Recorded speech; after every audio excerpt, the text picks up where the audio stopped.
more lavely than this, though. Really, truly, it is very, very close in looking. And just to kind of mention this here now from the base up, like from the lava level and up, is probably 20 meters in height, and 20 meters, about 60 feet. So when you see it going up, when you see that lava going all the way up, it is over 2.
And there we go. I've got the microphone on, and that is awesome. Welcome, everyone. Happy Friday, and in some places, happy Saturday already. So I'm glad to have you all on board. And wow, things are happening. Oh, people are hearing me and saying hello, Dr. Fox. That is excellent. And Maria, no need to be sorry. You're just asking. That's absolutely fine. There's no need to worry about that. So we're good. And glad to have everyone on board so far. Hopefully we'll see a few more people pop in here. And keep smiling, keep going, and all that nice stuff. First off, we'll get through things by saying welcome to the moderators, Arizona Snowman.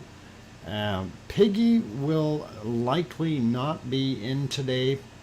Her oldest, Scotty, is doing not very good today. For a Scotty, he's 14 years old, will be 15 on October 1st. And unfortunately, she's tending to him. So that is important for her. And we don't mind, of course. You know, she's got to do what she's got to do.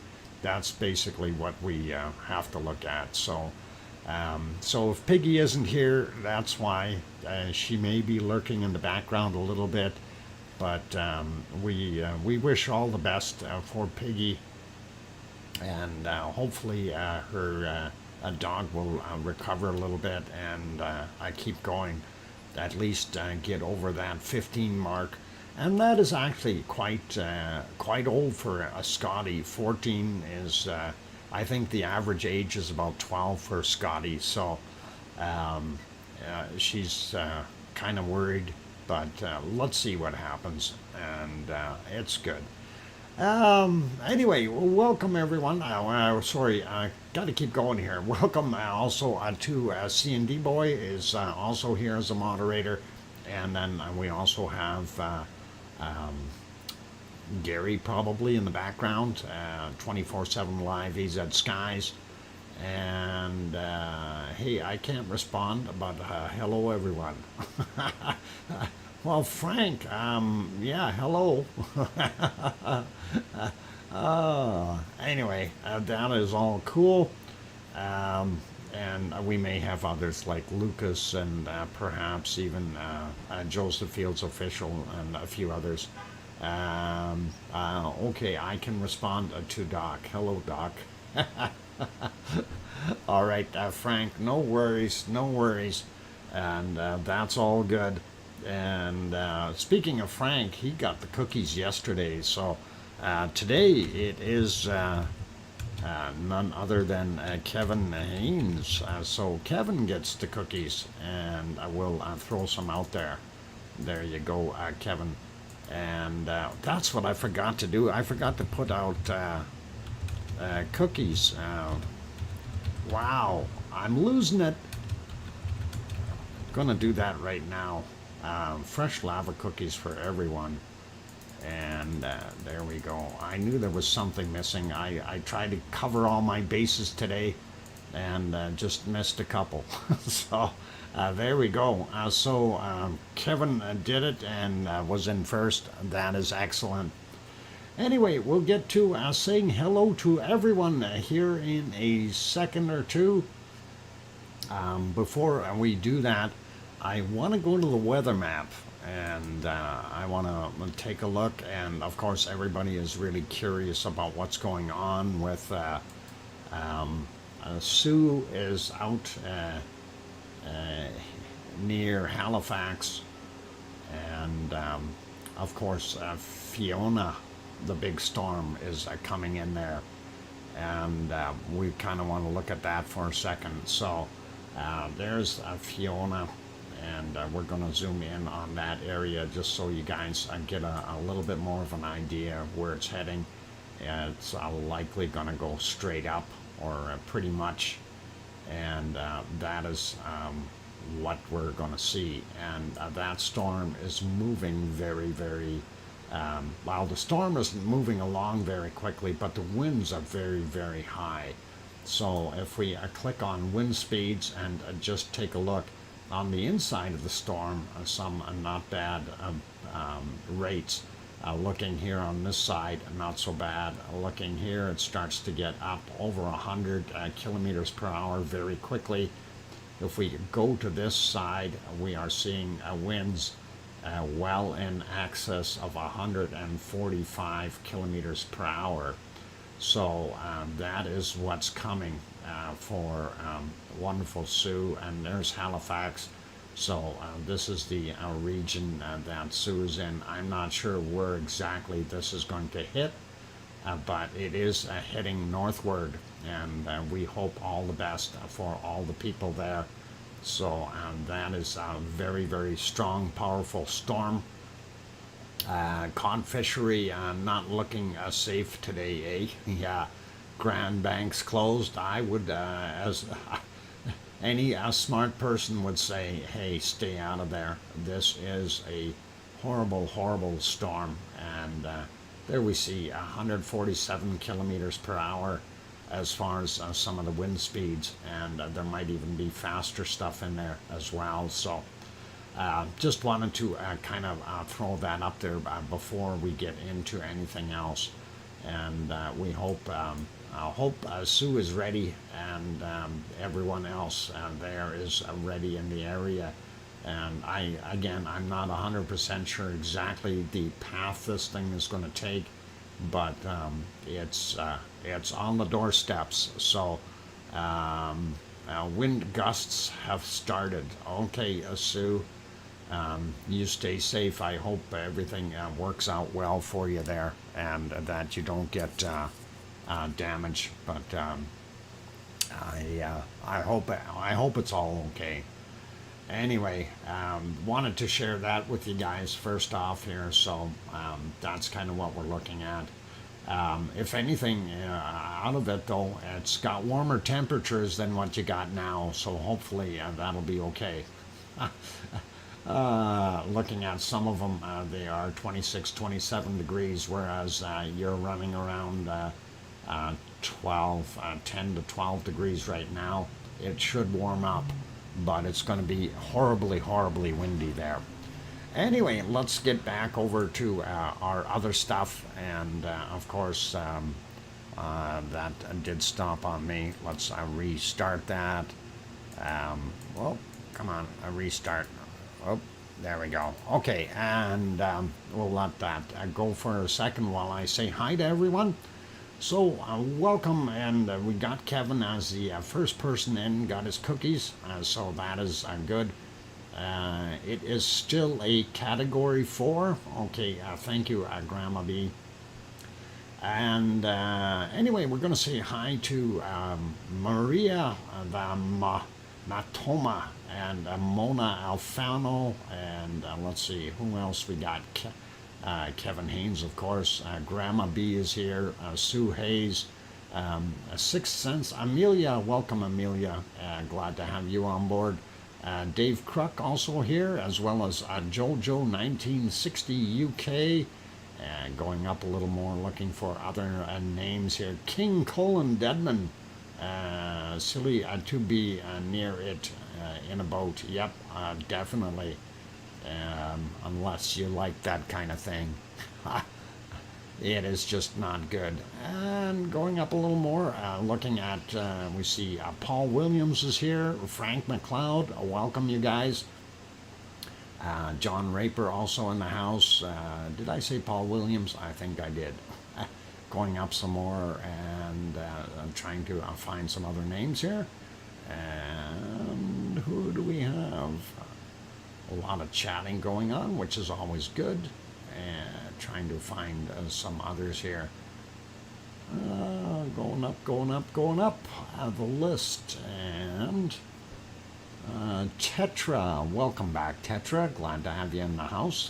Happy McCarthy also here. Welcome. And going up a little bit more to see who else we had.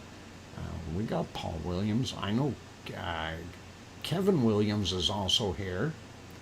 so we got Paul Williams, Kevin Williams, and I think there was also a Ken Williams, if I'm not mistaken, but we'll see as soon as I find that. Going up a little bit more here, looking for more good names, and let's see who we got. Grandma B, Henry Nelson is here. Grandma B, of course, is here, and that is wonderful.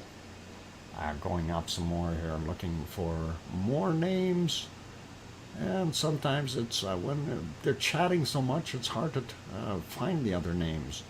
But I don't mind it.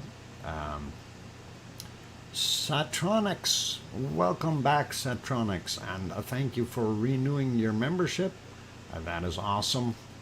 And let's see, who else we got? Going up, Linda Schoof is here. Welcome, Linda. And scrolling up some more. No, it's Ken Wilson is the other guy. That's the one I was thinking of. So that's not a Williams, but welcome, Ken.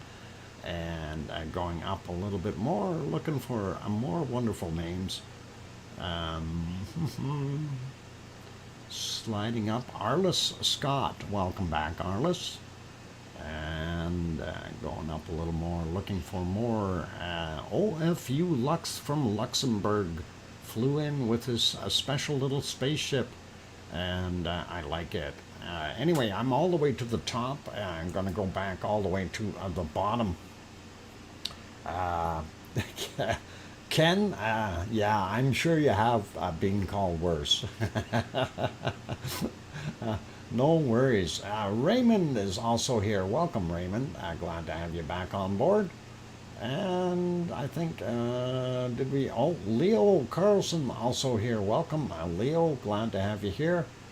And I think we're good with names for right now. Linda Davis hello from Florida, and welcome. Nancy Buchanan also here. I missed that one earlier. Glad to have you back, Nancy. And I think we're good with names for right now. If I did not call your name out or say hi to you, like Sandra Rockland, who just snuck in, please don't be offended. I try to get everybody's name and say hi to you at least in the stream, and to me that's important. We're all one big happy lava family here, so we try to be nice and personal and good to everyone else and that kind of stuff. Anyway, that is awesome to have everyone here, and let's see what we can find out today. And wind here, east coast, northeast USA from the storm. Okay, Dave. Hope you're not going to get too much of that wind, as that is out a little ways from the coast, and it's headed right up for basically, well, straight up. Going to hit Nova Scotia and those areas, and I don't know exactly where it's going to turn. I did not see a projected path, so hopefully it'll be all right. What day is this from? I can't see it. It is from the 11th. This was August 11th is when this recording was. Hopefully that's all right, and we should be okay with that. Okay, so let's get at the whole thing here. I'm going to get rid of the banner and the other one. There we go. And we're going to see if we can magically stop that for right now. There we go. And we'll go back about, I don't know, we'll go back 5 hours and see what it looked like during the daylight there in Iceland. And of course, there we go. That is our wonderful Siggy Fisher. And that was from just right after 6 p.m. Their time in Iceland, and there we see what it is, and it's really not doing anything, but it is there. Now later on we will actually, well, I won't do it later, let's do it now. we have some exclusive photos from the area, compliments of Yvonne Vandermeer, who is out there in Iceland right now. And she did send some very, very nice photos. We've got 11 of them, so we'll have a quick look at those right away. Welcome, Debbie Brady. Glad to have you on board. Anyway, that is pretty cool looking at our volcano. It's quiet, it's not doing a heck of a lot, but let's have a little bit more of a peek at it from our other photos here. And these are hot off the press, if you will.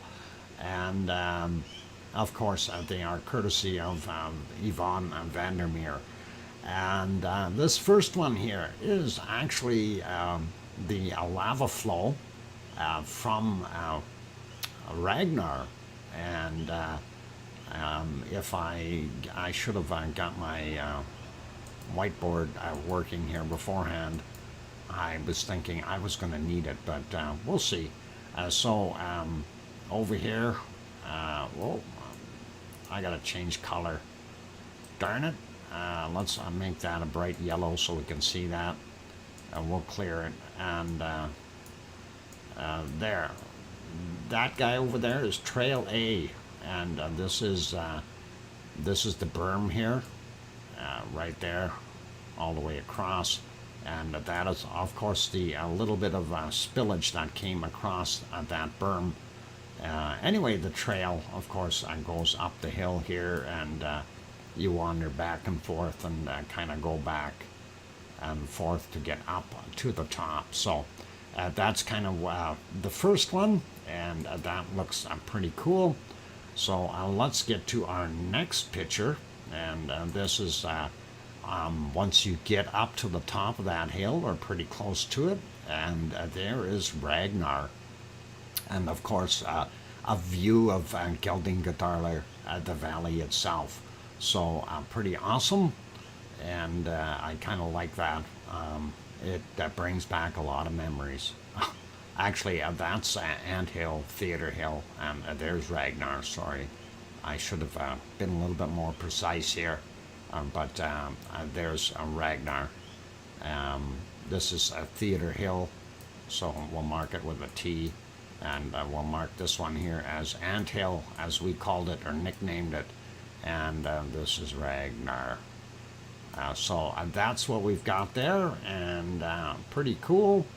And let's see what else we've got in the next photo, and let me get that on the screen. And there's Ragnar, and there you can see it very clearly. And of course, in the forefront is Geldingadalur. And if you could see it, Theater Hill is just right there on the side, kind of partially submerged. So that's kind of what we're seeing. And what you see in the background here, that is flow. So that's pretty awesome as well. And the deep spot in the valley, of course, is down in here, where we suspect that lava is still liquid. Okay, just so you know, it's still very, very hot down inside there. Next one, of course, is a little better shot as she got closer, and there's Ragnar from the, I guess that would be kind of southwest side. And I remember this view very well because I was right there. Actually, I was probably right here at one point in time. There's me with my arms and my head, and then way over here was my drone. And it was windy, but it wasn't that clear out when I was there. So that is pretty awesome to actually see that picture, and it really does bring back a lot of memory for me. You know, having, like I said, having been basically or walked all the way along this edge here and gone that way. So it really does bring back those memories for me. Looking very sad when in full flow. Yeah, it is kind of not so good right now, but hey, at least we can see what it looks like. And here's a little photo a little bit further on as the traveling continued down the road a little bit, and that is not so bad. And of course you can see Ragnar again, and you can see well, Theater Hill is pretty hard to see, but it's right there. And the other one, of course, Ant Hill over there. Just so you get that. And Storihöger is right there. And that's what we got. So looking good there. And the next photo, of course, is this one. And that is actually flow right there. So that is flow. And again, this area here, the big G, that's Geldingadarler, and the valley, of course. And that gives you a pretty good idea of where it is. And yes, I also walked down that way. So I got to about here. That is as far as I went when I was there. But anyway, let's move to the next one and have a quick look at that. Better shot of flow, and that is pretty cool. I like it. Looks awesome. And we'll continue on here a little bit and take a look at the next shot. And hey, there's Yvonne Vandermeer, and she's got Ragnar on the right there. That's Ragnar, and then a flow on the left side here, and that's pretty awesome. So yep, a wave hello to Yvonne. And don't confuse the two. This is Yvonne Vandermeer, not Yvonne Kunkel. All right, and Yvonne Vandermeer is out there right now. Well, I don't know about this very minute, but she's out in Iceland. And here, of course, is our Siggy Fisher, and you can see it right there. That's pretty awesome. And Meridalia Valley, for the most part, in there, including the entire area that's in view. So that is pretty cool, pretty awesome, and we like that. And big thank you to next photo. Big thank you to Yvonne Vandermeer for sending these photos in to me. This is, and these are exclusive, guys. You're not going to see them on any other site. These ones were from her, and she hasn't shared them with anyone else, I don't believe. So they are definitely exclusive for us here. Looking at this particular picture, you can see the line of the fissure going along here, and that is probably about right. There's the top end that first erupted, and then the rest was pretty interesting as things popped out. And of course, the Siggy Fisher cone that built up in its very short lifespan, that it was there. So very, very awesome. And then we have one more photo to go, and this is the last one here. And if I am correct, this is not, this is back over at the berm. This is not at our new Siggy Fisher. I do believe this is the berm right in here. So that is from Trail A going up, and I think it went up that way, if I'm correct. I don't recall this being here, so I'm a little bit not 100% sure, but that's what it looks like to me.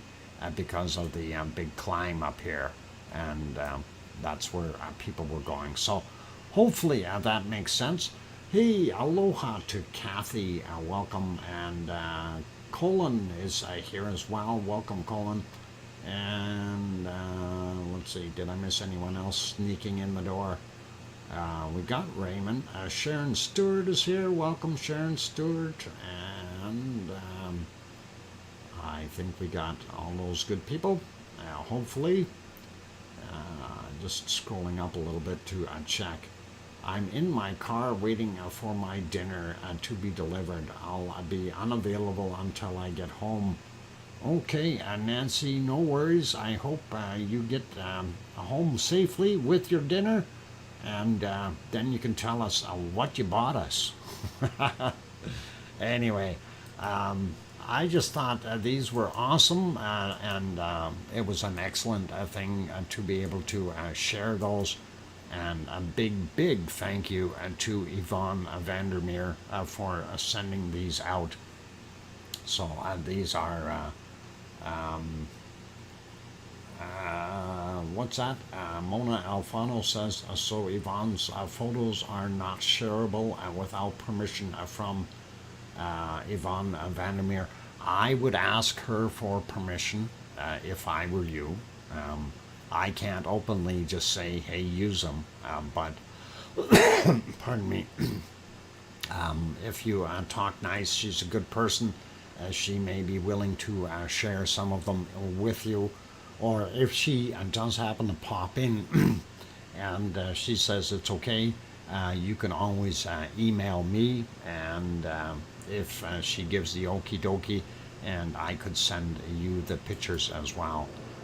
Or some of them at least, and I help you out that way if that's what you would like to do, Mona. So anyway, let's get back to our wonderful Siggy Fisher here and have a look at it, and we will keep going with our show, and of course looking at, there we go, back to the Siggy Fisher.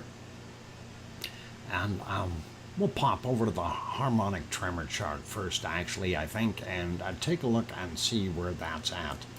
And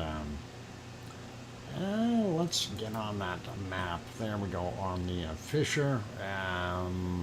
Waiting for the computer to catch up. There we go. And it's looking kind of, I don't know, interesting, but not really showing too much activity. So we are seeing a slight upward trend here on all of them, and you know, from right down in the basement, basically. We also do see some spikes in here, indicating that we would have had a few tremors in the area, at least 3 that are visible on here, maybe 4, and that is kind of what we've seen. The other stuff would be a very, very low key and low activity, so really not giving us a big punch, right? So anyway, that's what we've got happening there, and it is always interesting, and we'll see how things transpire in the near future. So let's go have a look at the earthquakes in the area and see what we've got there. Now, I've been busy doing other things today, so some of the earthquake stuff, I really haven't gone through it, and I know there were a few. Last 24 hours we've had 144 earthquakes in Iceland, according to this map or this site. So let's take a look first at the Reykjanes Peninsula, and of course that is this area, and we will get right down to where we are. So we're looking at Fregger del Fjall, and the of course Siggy Fisher being right in here. So that is kind of where we're at.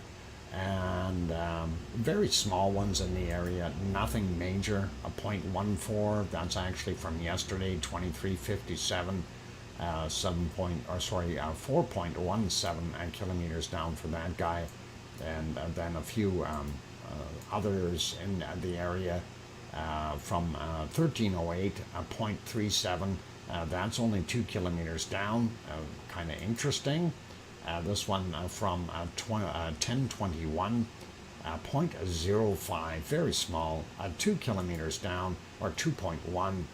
And that has always been that spot there where it's been fairly shallow for the most part. This one is from 10 a.m., 0.15, very small again, 3.1 kilometers down, and then we've got a 0.14, and that is only a 1.1 kilometer down from 7:22 this morning. So that is Caldera out here, and of course that is where our fissure is. So we do see some activity, but nothing really major in that area. We do have a bunch of other small quakes, and you notice they're all very, very small. They're less than 1 for the most part on a lot of these. We do have a few that are a little bit bigger, 0.9 here, 2.3 kilometers down. That's actually yesterday's 2152. And then we get into some of the other ones here. We have this guy from 10:05 a.m., 1.19, 6.7 kilometers down. We have this from 10:10 a.m., 1.35, 6.98 kilometers down. So a little deeper. These other guys here, very small, 0.58, 7.1 kilometers down. And that was just before 10 a.m. at 9:58. And then this one, 9:54, also same depth, 7.1 kilometers for that 0.8. And nothing too wild going on out here. The 2.0 that was out here, that is gone, sliding over a little bit more. We are seeing kind of a swarm in this area. But again, these are not big quakes. These are very, very small little spots there. Something shaking underneath and not doing a heck of a lot. 0.49, 5.9 kilometers down from 203. Let's just grab some other samples here. 0.26 and 5.9 kilometers down. 2:33 a.m. Bigger one here, 0.97, 5.8 clicks down, 2:16 a.m. There's a 1.67, 5.1 kilometers down, 5:16 in the morning, and that is in that area. Of course, that is kind of weird, but hey, it is still underneath that same area. So I'm not very far from what is it? Krusevik. There's Krusevik, and these are happening out here. So I'm not sure what's going to happen there, but I don't think that's anything major to worry about. Moving over a little bit more, we see a 1.4 from 1201, 8.3 kilometers down. Really nothing major there. And we see this guy here, 1, and it is 4.3 kilometers down from yesterday at 2038. And let's see, we got a 1.6 over here at Katla, 2.6 kilometers down, and that is interesting. And what was the time on that? 1823, sorry. 1.08, and that is 135 meters down. We also have this one, 0.95 from 5:54 a.m., 135 meters down as well. This one is right beside here, 4.3 kilometers down from yesterday at 2038. So that is kind of what we've got in that area. Since we're talking about that, I do want to switch something here for a second, and I'll let you guys have a look at something else, and hopefully we can get that back to a reasonable time where we can see everything fairly well.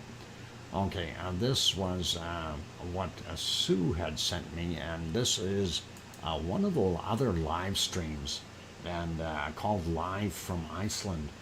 And not sure if we got permission to show it, but that's Katla.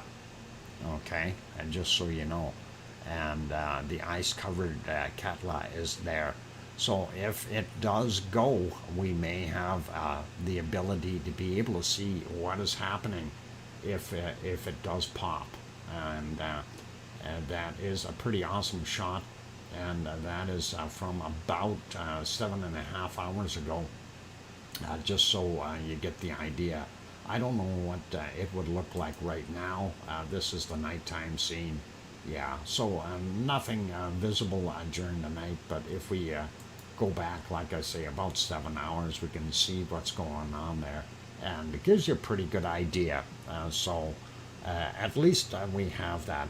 And yep, Henry is saying it's break time, and I am going to do that. So let me get that one back over to our volcano. There we go. And I am going to throw the canned lava back on. And of course, this is from the, what is it, the 10th or 11th, my bad, from the 11th. And we'll get that cooking. And there we go. So please, for those good people who are here, if you have not yet hit the like button, please hit that like button and help us out. That is always nice.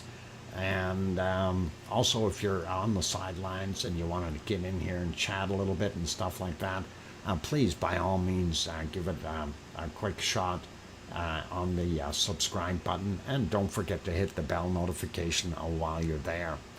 And on that friendly note, I'm your host, DrFox2000, here in Edmonton, Alberta, Canada.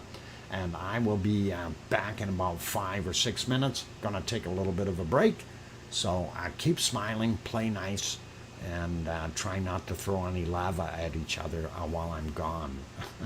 Excellent. Okay, I'm gonna throw on some music. John is already tuning up his equipment there. So hopefully he's got the piano going. And thanks, Kevin, for bringing up the join link. That is awesome. All right, I'll be back. Keep smiling, guys, and be good. I'll be back.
And there we go. Microphone is back on. Welcome back, everyone. Glad to have you all on board today. And of course, we are watching our wonderful Siggy Fisher back from August 11th, from just a month and a half ago, I guess. Thank you for the welcome backs from Leo and Sue and Kevin and Paul. And awesome. Appreciate it. And yep, Sakurajima is definitely smoking. You guys were talking about that. And it was smoking. And Sharon Stewart says, I hear you, Dr. Fox. Awesome. I'm glad you do. That's a good indicator that I'm on the air. I also saw a clip of Sakurajima, very interesting.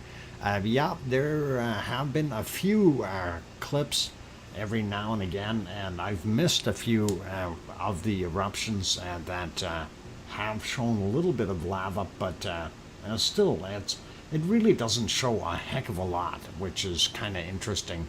Anyway, let's kind of park our canned lava here for a minute. I'm going to turn that off, and we can turn that other one off too here for right now. Of course, that is our Siggy Fisher from today, from about 6:30 p.m. Iceland time, and that's what we've got. But we were looking at earthquakes, so let's have another peek at the earthquake map. And I wanted to zoom out a little bit. We did get carried away with Katla, and we do have that other view. So it's always nice to be able to see what's going on there, and we'll see what happens in the future. A couple more quakes up here at this guy, and Lengyuk Kutul, something, anyway. Bad with Icelandic names, guys. Anyway, 1.92, 2.7 kilometers down, 11:03 was the time on that guy. Then we also have another 1.98, 1.2 kilometers down from 12:05 in that area.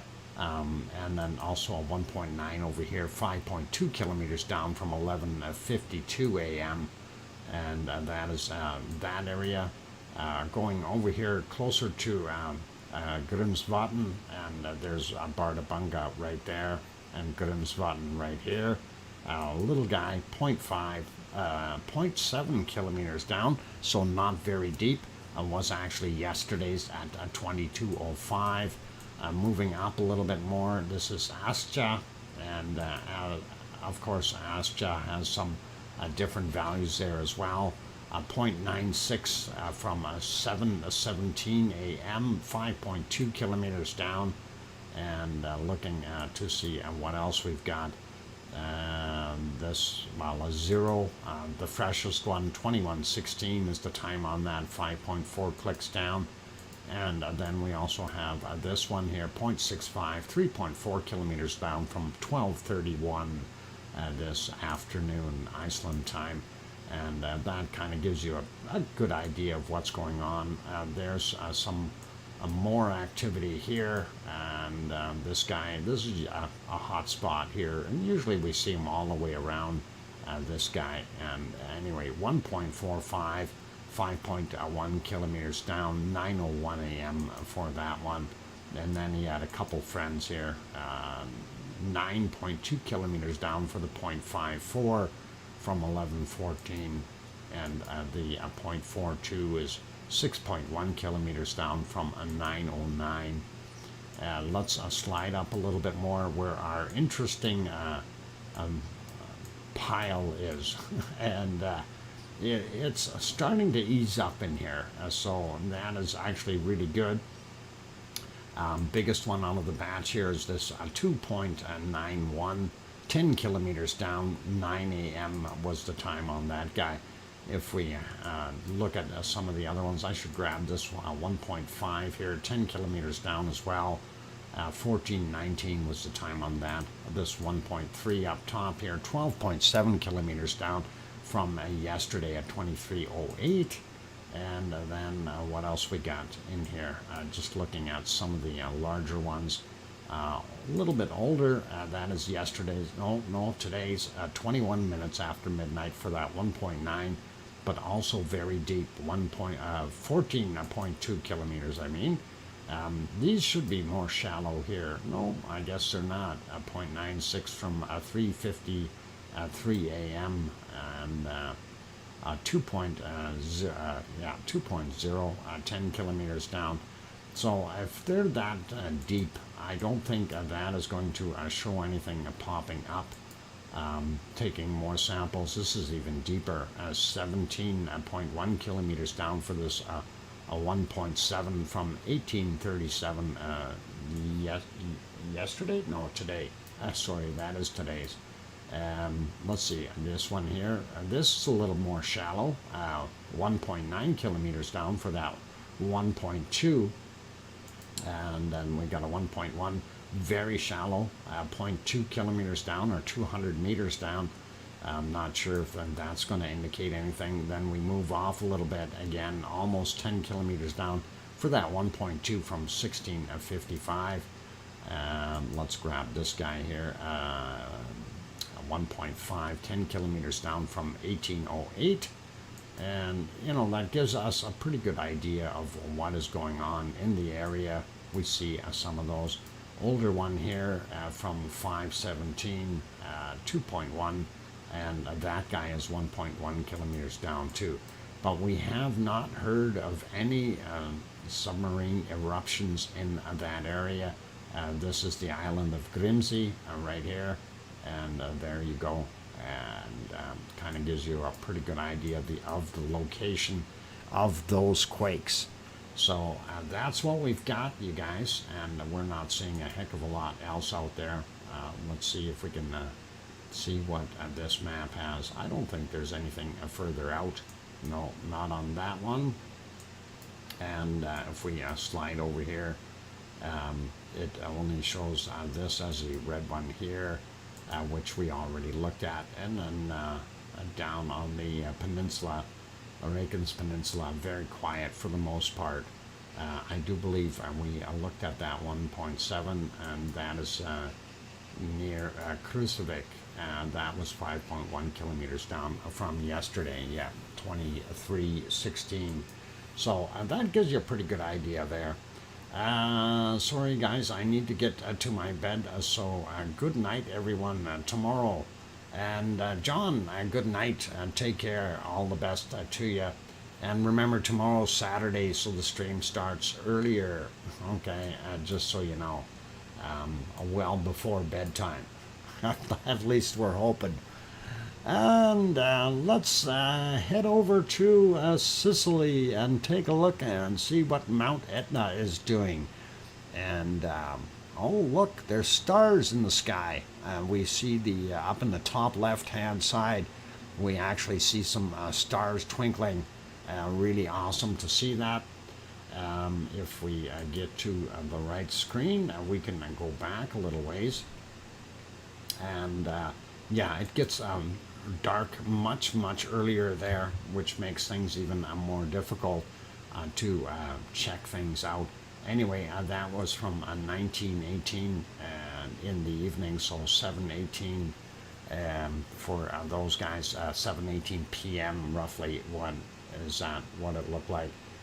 But it was a lot cloudier earlier, and this is kind of the big clouds hanging there, and that was interesting. And I thought, yeah, I'll make a little video, so I did a little time-lapse video for you. It's only 1 minute and 11 seconds long, but let's have a look at it.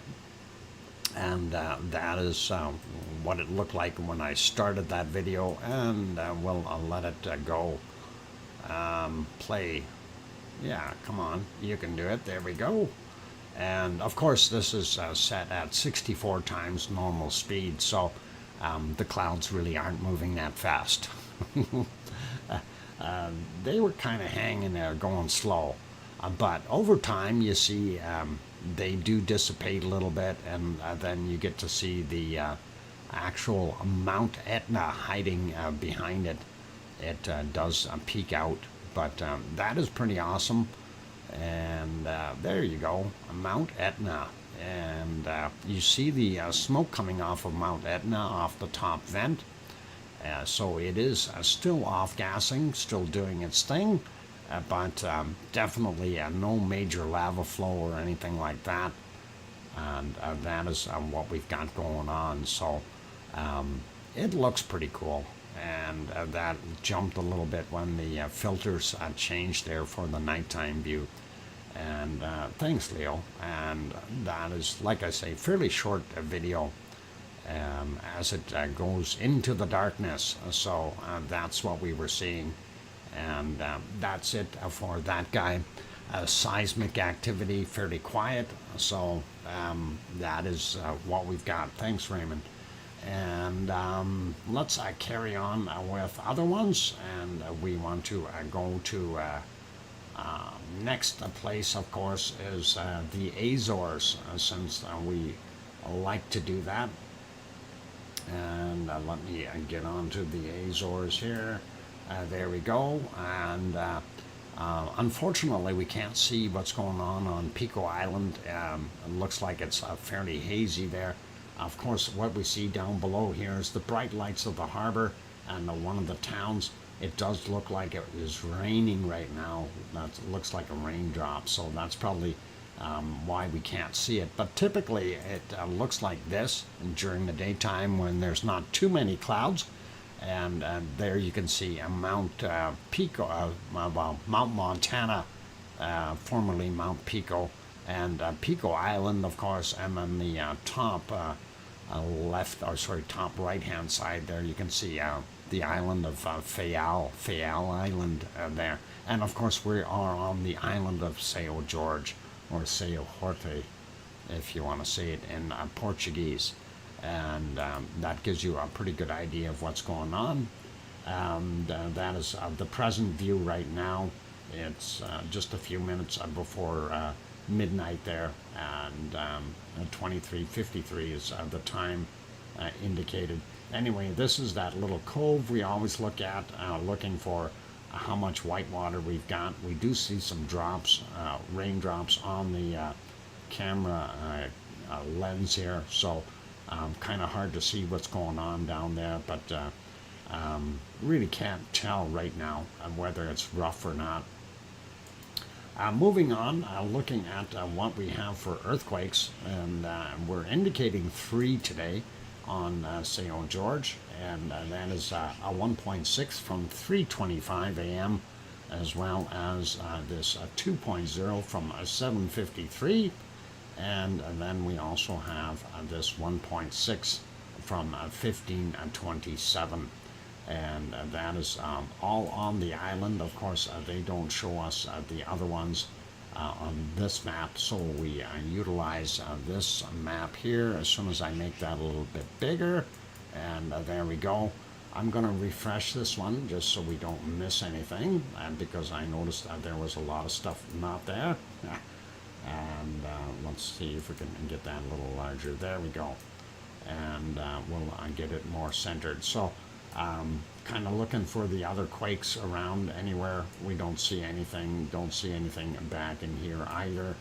Again, that is the Eurasian plate.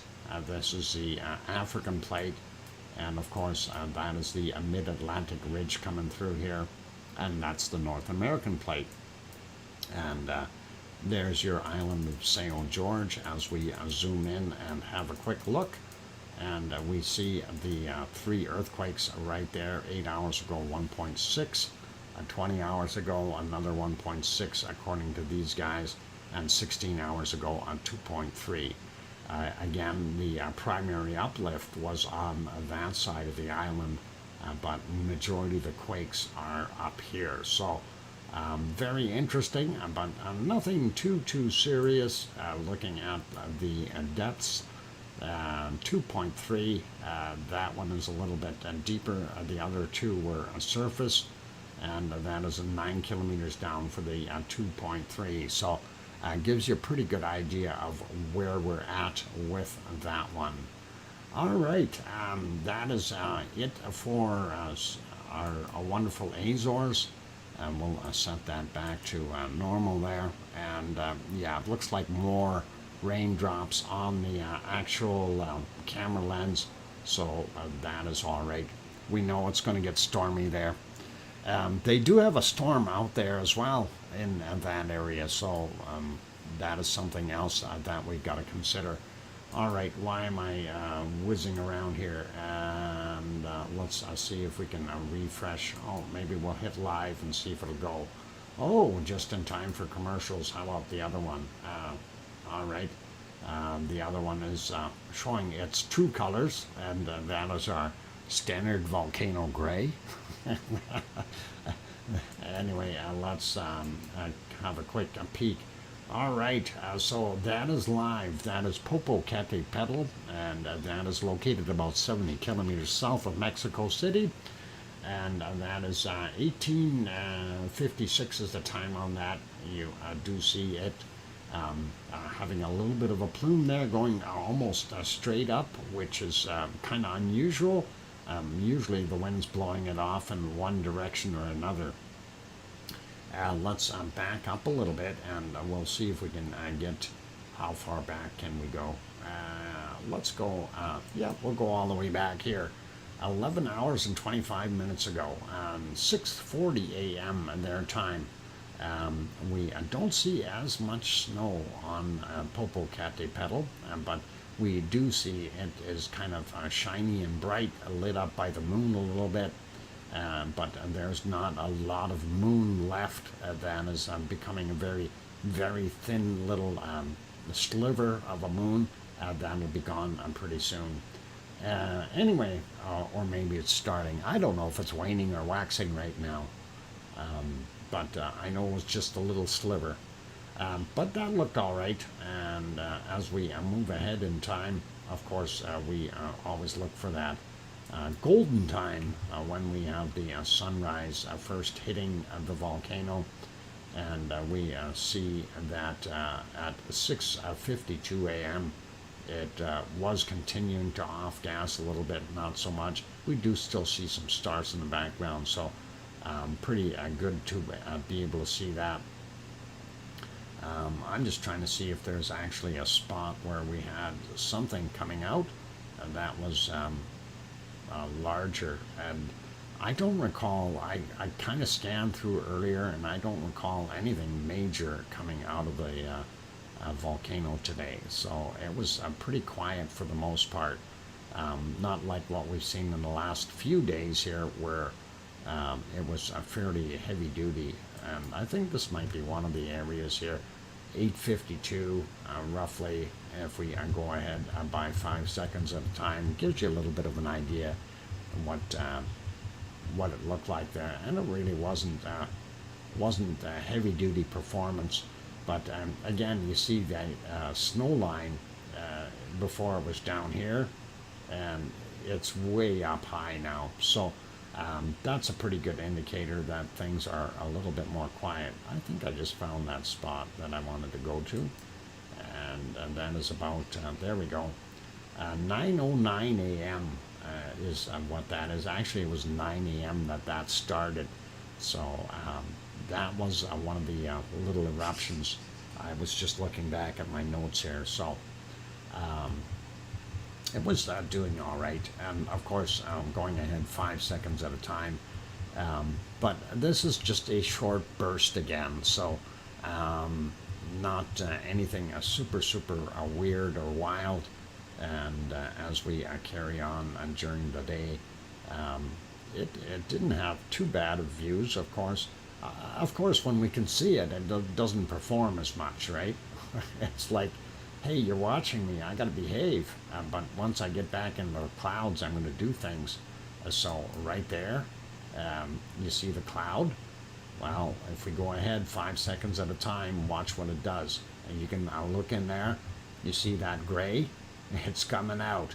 And of course, that is typical of most volcanoes, and Murphy's Law is when the volcano erupts, the clouds move in. And there we can see some of that gray material shooting out of there. And of course, that was at 12:30 roughly, and pretty awesome to see that, and pretty cool. All right, just moving that along. I don't know if it stayed. It didn't clear up very well, so we kind of just have to live with what we've got there. Unfortunately, the volcano gods have these things called clouds, and we're stuck looking at them. And hopefully it'll get better. But we know after that things went downhill. That's kind of what it looked like for most of the rest of the day there for Popocatepetl. And I'm not going to fight it. It's just the way it is. And I'm surprised that we're actually at 1734 that we could actually see something for a change. And but again, we didn't see anything major coming out of it. And if we go back to live, we know that, I was going to say we know that it's going to be in the clouds, but I guess I'm a liar. 1901 or 7:01 p.m. According to that. Hey, does that... Am I stuck here somewhere? I think my chat is stuck. What the heck is going on here? It's Pepsi time. Yeah, my chat was stuck for some reason. That was weird. Okay. Anyway, yeah, it is break time. And before we go to Fuego isn't on anyway, so we can't look at that one. Quick peek at Cerro Negro, and that is in the dark. And then, of course, looking at Masaya in Nicaragua, we can see the plume, but the lights are going out very quickly on that one, too. Let me go take that break, you guys. I'm going to hang on, I'm going to put that back on there. Go back to here, 4.26 at Popocatepetl. Thanks, Jan. And we'll take a look at that. No, that's not Sakurajima. Sakurajima is, yeah, the other one. This is Sakurajima. Let me get over there. Oh boy. There, that's Sakurajima. All the little boats are back because the typhoons are gone. Yep, no worries, Galactic. All right, I'm going to put it back on this guy, though. We'll put our canned lava back on and see if we can get that rolling. And let's see. Let's hit play on that. Okay, so I'll leave that on there while I'm on my break. And please, for those good people who are here, if you have not yet hit that like button, give it a quick shot, as well as if you're new on the outside and want to join in, please do hit that subscribe button, and then you can definitely chat 1 minute later. All right. On that friendly note, I'm your host, DrFox2000. I'm going to take a break, and when I get back from the break, we're going to take a look at bacon seeds. And then we'll go from there and see what else we've got going on. Hang on, and I'll be back. Thanks, guys.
we go. Welcome or welcome back, everyone. I'm your host, DrFox2000, here in Edmonton, Alberta, Canada. And you're watching VolcanoX, a live stream. And thank you, everyone, for being here. And thanks for the welcome backs from Kevin and Sue and Leo and Grandma B and Kevin, the other Kevin. We got two of them, so let's not confuse them. And yeah, that's all good. Thank you, guys. I appreciate that. And I'm sure not Sue. Hey, Jed's back. Welcome, Jed. Glad to have you on board. And let's see. I hear you. There's Sharon Stewart. I was wondering where that was. Glad you can hear me now, and that is cool. Anyway, it is that time of the show where we show our wonderful bacon seeds. So let's pause our lava. We're gonna just stop it midair. There we go. I love having the power to control a volcano like that. It's just fabulous. Anyway, let's get over and have a look and take a peek at our bacon seeds. And of course, Piggy sent those in, and we'll have a quick shot. Wait? No, we don't want to wait. We're going to take a look at the bacon seeds, and then after the bacon seeds, we'll peek at Sakurajima. I promise you. Okay. And anyway, that was the last one, the conspiring trio in the foreground there, and they were all doing their thing. But this is the first one for today. And of course, that guy looks like he was just out riding his hog. Get it? Riding? No, never mind. Bad jokes. Okay. Motorcycle. You know, he was riding. Never mind. Okay. Bad joke. Okay. Next bacon seed. This is the bookworm style bacon seed with a big smile. And of course, that guy has got corrective vision there. So my stream chat froze up for a while too. It's back. Okay, I'm glad it's back. Actually, Sharon, this morning was horrible. Everybody's live stream was buffering or down for probably, I don't know, 20 minutes, half an hour, if not more. And it was really, really bad for all of us. And it kind of messed me up because I had reset every one of my screen captures and stuff. So anyway, beautiful bacon seed, love it. And let's carry on. And this guy here, of course, getting his little belly rub and a big smirk on his face as well. So always got to love a happy animal, you know, when you see the real smile on him. That is pretty cool. So I like that. Anyway, next one is another one that's enjoying a belly rub. And yeah, definitely gotta love those belly rubs. And really, really cool. Oh my God, all live streams froze up. Yes, all of them. Every one of them on YouTube was frozen. It didn't matter which one you went to. They were all buffering. It was mine, Gary's, was all the stuff, Sakurajima, NASA, everybody. It didn't matter whose it was buffering. So YouTube had a big problem on their hands this morning. Next bacon seed is this little guy. I think we've seen him before, but he's still cute. I like him. Big long eyelashes and everything. And next bacon seed. And I think this is one that needs a hogwash. Anyway, he was rooting and trying to find things. That's what they do best. That is a beautiful bacon seed. And awesome. Okay, our last bacon seed for today is this little fella. And that one looks like he's a whole bunch cleaner than the other ones. And definitely looking a little pinkish there with his harness. But hey, we like it. It is a wonderful bacon seed. And of course, we thank Piggy very much for sending in those gorgeous bacon seeds, and that is always nice. So anyway, typically we go over to the other countries first. I'm just going to go to Sakurajima right now. We're going to do Japan first, and then we'll go down to the Philippines and those areas. So anyway, Sakurajima, that's it right now. You see how badly it is off-gassing, smoking, throwing dirty ash up into the air. It is dirty. And it is heading south, which is pretty interesting. Wind going the other way. Typically it goes out in this area in the backside here, heading for mainland Japan for the most part. But today it's heading the opposite direction again. And if we go take a look at the close-up view, of course, of the crater, we can't see a heck of a lot. But from the far shot, we do see that it is fairly hazy there and stuff. But you can see that plume heading out in that direction. Our ice cream boat just left. So no ice cream boat right now, but we're going to come back and check on the ice cream boat anyway. But that is what we're seeing at Sakurajima right now, and it is pretty interesting. I do want to back up a little bit because it did look a little neater earlier, and that was this here, and that is just about straight up out of the volcano.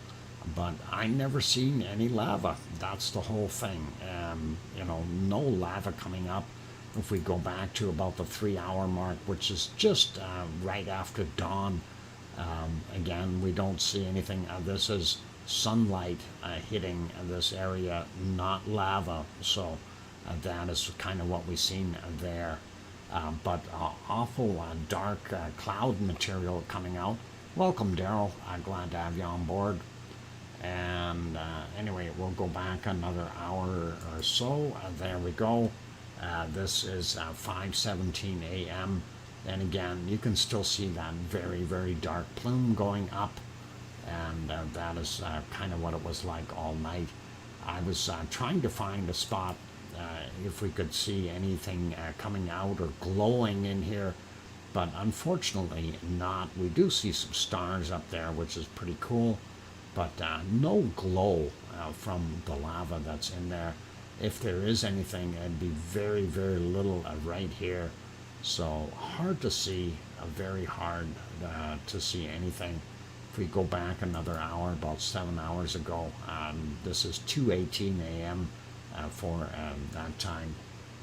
Again, hard to visualize here, but that's kind of what we looked at. Going back about 8 hours, just about 1 a.m. there. A little bit of a glow right in here. If you look, you can kind of sort of see it, a little bit of red tinge in there. So pretty cool. Hey, Yvonne Kunkel is here. Welcome, Yvonne. Glad to have you on board. And that is awesome. Welcome. And nice. Hope you had a good sleep. Going back a little bit more here, 9 hours ago, that's what it looked like. I couldn't see that glow at that point. Smoke is just too thick. And going back about 10 hours ago, and things are starting to lighten up again because that was already in the evening, I do believe. And if we go back to all the way here, just about 12 hours ago, that is kind of what we see. And again, it looks like there was a little tinge of color here showing some lava, but really nothing bursting out of that volcano, unfortunately. So I'm going to put it back on live. This is what it looks like right now, and that is 9:21 a.m. and that is all awesome. I'm back over here real quick. Still no other, the second ice cream boat did not pop in here, so Anyway, let's go take a look at the other volcanoes. We do have the one, our typical Merapi with our, what do you want to call it today? Call it the gray screen, for lack of better words. If we go back a ways, I think it was in the gray screen mode for quite some time, going back about 4 hours. We did see that it was in the dark here, and that's kind of what it looked like. A very grainy picture, unfortunately, and some of them are just not showing at all. And that was our what we were seeing. Yeah, and if we go back, if we go back 5 hours, and that was about here.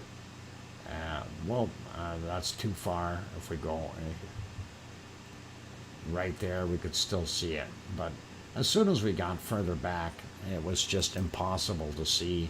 That's just about 8 hours ago, 9 hours, 10 hours, and really there's nothing to look at that is worthy of watching. So back to live 7:22 a.m. There in Indonesia, and that's what we were seeing. Popping over to, oh, it's raining. This is Ruapehu, and Ruapehu is in New Zealand, and it is raining.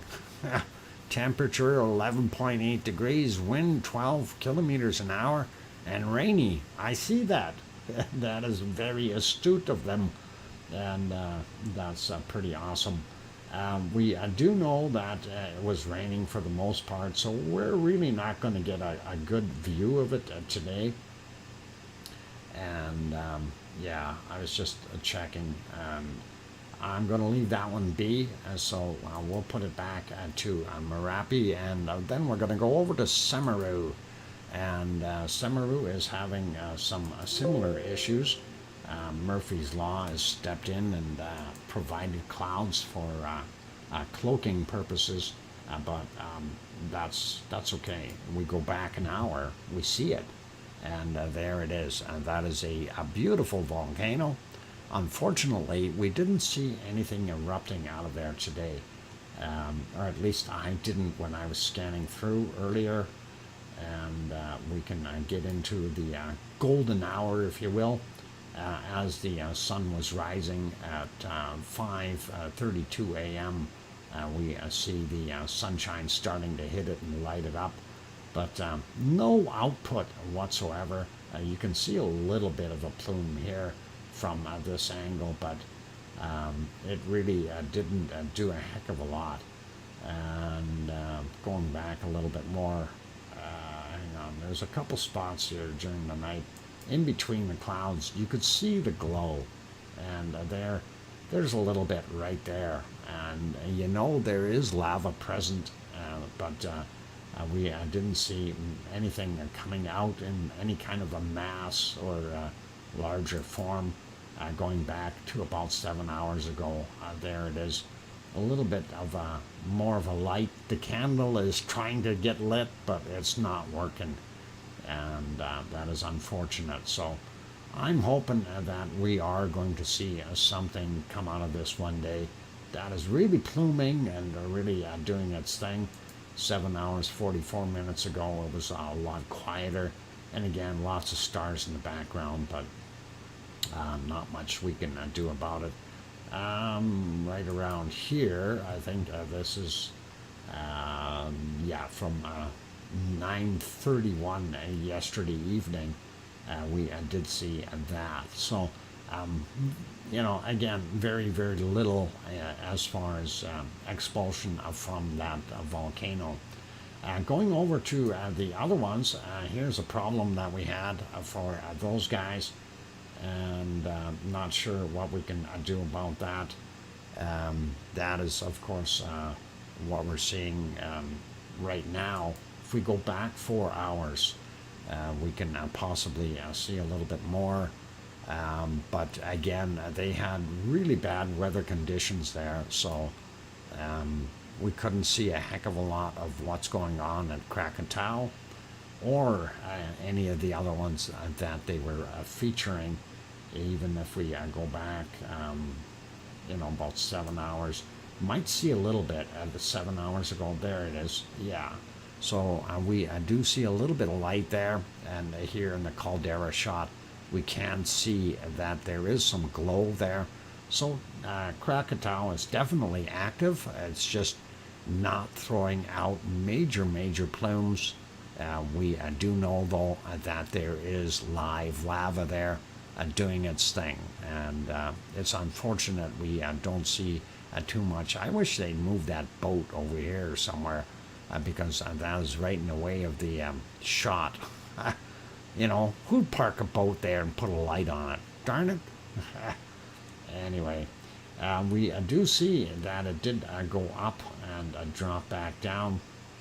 So we should actually see a really active area there somewhere if it wasn't buried in the clouds. And I think a lot of that probably was. And there you go. Ooh, thunder. That was kind of neat. And we do see some cloud in here and the glow of lava. And we see that in both shots. So that's kind of what we got. Not bad, but it's really not telling us a heck of a lot. So conical shape, yep, it is. Ooh, lightning, very, very frightening, and I like it. Okay, so really cool. That is what we are seeing there, and I'll leave that be. And let's see, we want to pop over. Oh, ice cream boat is coming in. That's what I was looking for. Sakura J-Man we already looked at, but the ice cream boat is back. So anyone who wants ice cream down the road here, and you hang a left over there and go down to the docks, they'll set up in no time. So you can get your ice cream. The ice cream boat is in. All right. Just figured I'd throw that in there. And let me check and see if Taal is working. And yeah, the Taal stream is not working. Let me go back to Taal and see what we can find. Taal, where are you? And Taal has got commercials. Give me a second. Or two, and we'll get rid of these commercials off of there, and then we'll show it. In the meantime, you can run down and get your ice cream, right? So that is pretty cool. And a second commercial. Gotta love it. And there we go. All right. Unfortunately, we're not going to see Taal, but we will see what it looks like there. So that is what we're seeing right now. And of course, a lot of clouds in here. They've had some really bad weather in the area, and even if we back up a little bit, we go back, say, half an hour or an hour, and we're not going to see much. That's about an hour back. Yeah, you can barely see the island. It is there. But that's what the weather's like. Unfortunately, a little bit further back, too much fog, and as the sun rises, of course, the things warm up, and right away you get lots of evaporation because of all the rain they've had in the last little while. It is Pepsi time, you guys, and that is what we're going to do. And I just flipped it over to Yellowstone just to see what is going on there. But yeah, I'm gonna actually do I want to leave it here? No, I'm gonna put it, yeah, I'll leave it on this one.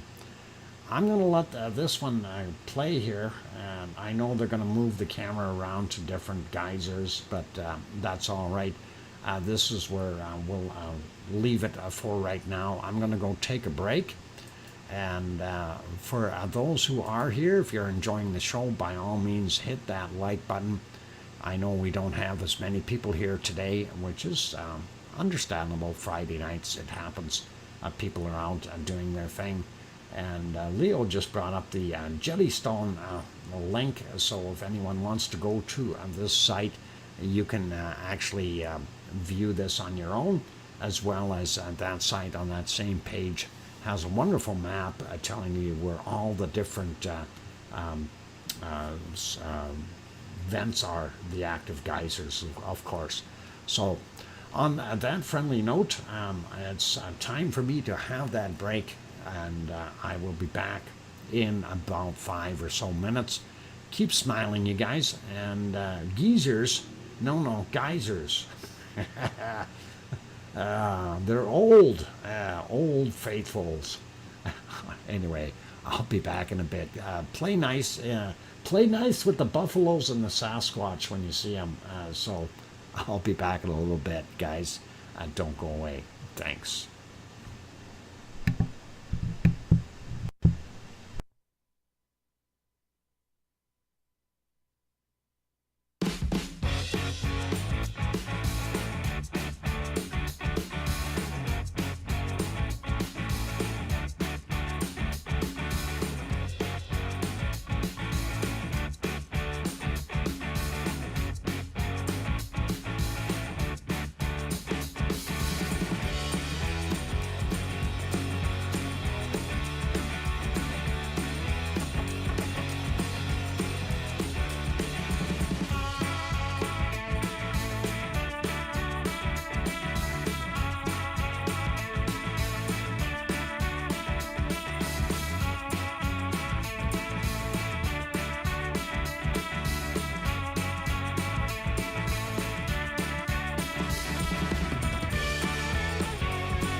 And there we go. Microphone is back on. And welcome back, everyone. I'm your host, DrFox2000, and you're watching VolcanoX live stream. And thank you for the welcome backs from Leo and Sue and Yvonne Kunkel and Kevin Haynes. And I see One Fish 26 who's really not here. And welcome. Yeah, sure you hear me. You're underwater. Does sound travel better underwater? Anyway, that is pretty awesome. Welcome, One Fish. And anyway, I wonder what happened to Sharon Stewart. She should be along here saying, I hear you right away as well. So, and we'll see what happens. She might be having some troubles there. She was saying she's having difficulties with her internet tonight. Daryl are also in the room. Welcome, Daryl.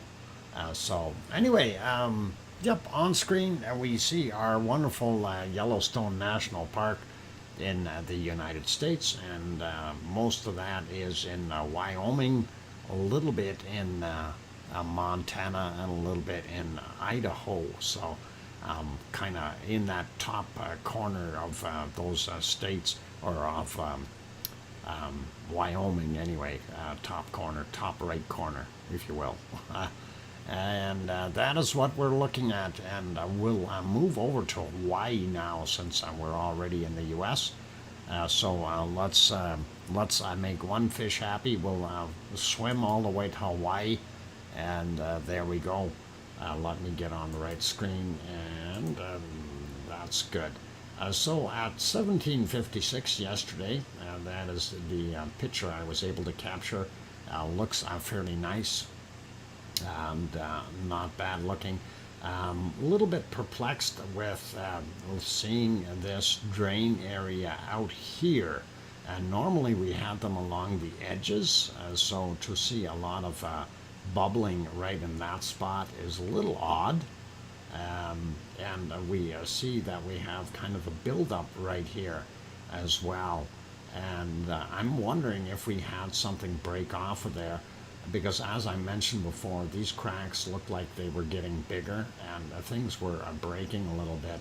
But primary vent is over out of sight here, but the lava tube comes in at this end and flows in and brings all that new material in from that direction, from this end here. And we see it draining. Usually we see the drain holes over here, and I'm wondering if that actually broke off. We'll see once I refresh this. Hopefully we'll see it, and this is what it looks like now. Yeah, actually whatever it was may have sunk, because we know there's more material breaking off. We see another piece here that could fall fairly soon, and that'll be interesting. We don't actually see the hole going through here anymore. I don't know if it's just because it's darker under there or what's happening, but there was kind of a double bridge here to get into the what we call the toe area, and it's really not that visible today in this particular light anyway. So that's what we're seeing, that picture from 14:31 Hawaii time.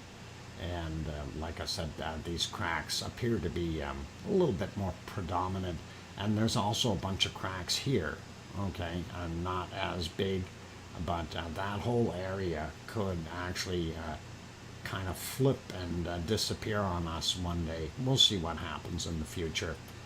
Next shot, of course, too much smoke in there to see, but the lava pond is there, primary vent right there. We do see that it had a lake, kind of another pond that was right in there as well with fresh lava, but don't know what that's doing yet. And this shot here does show more smoke coming from that side area that we noticed before, and that was something that has been going on for a while, up a little bit higher on the edge. So either there's some tubes in there, or we actually have some magma pushing up, or lava pushing up behind it, and we'll eventually see that break off and fall down into the actual caldera as well. And that'll be cool and interesting. Let's refresh that picture to now. There we go. And again, our stuff here covered with smoke, so we can't really see what's going on. We do still see the smoke coming out of this guy, but there's your lava pond and the tow area, primary vent right in here, and extra smokers all over the place. Kind of cool to see.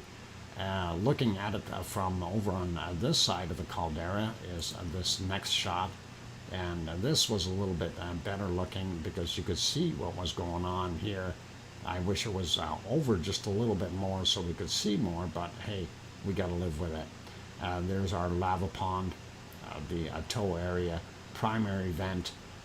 The little smoke coming right there is from the actual lava tube, and that is filling up our pond here. So that is where that smoke is, and then you can kind of sort of see that little hornito right there.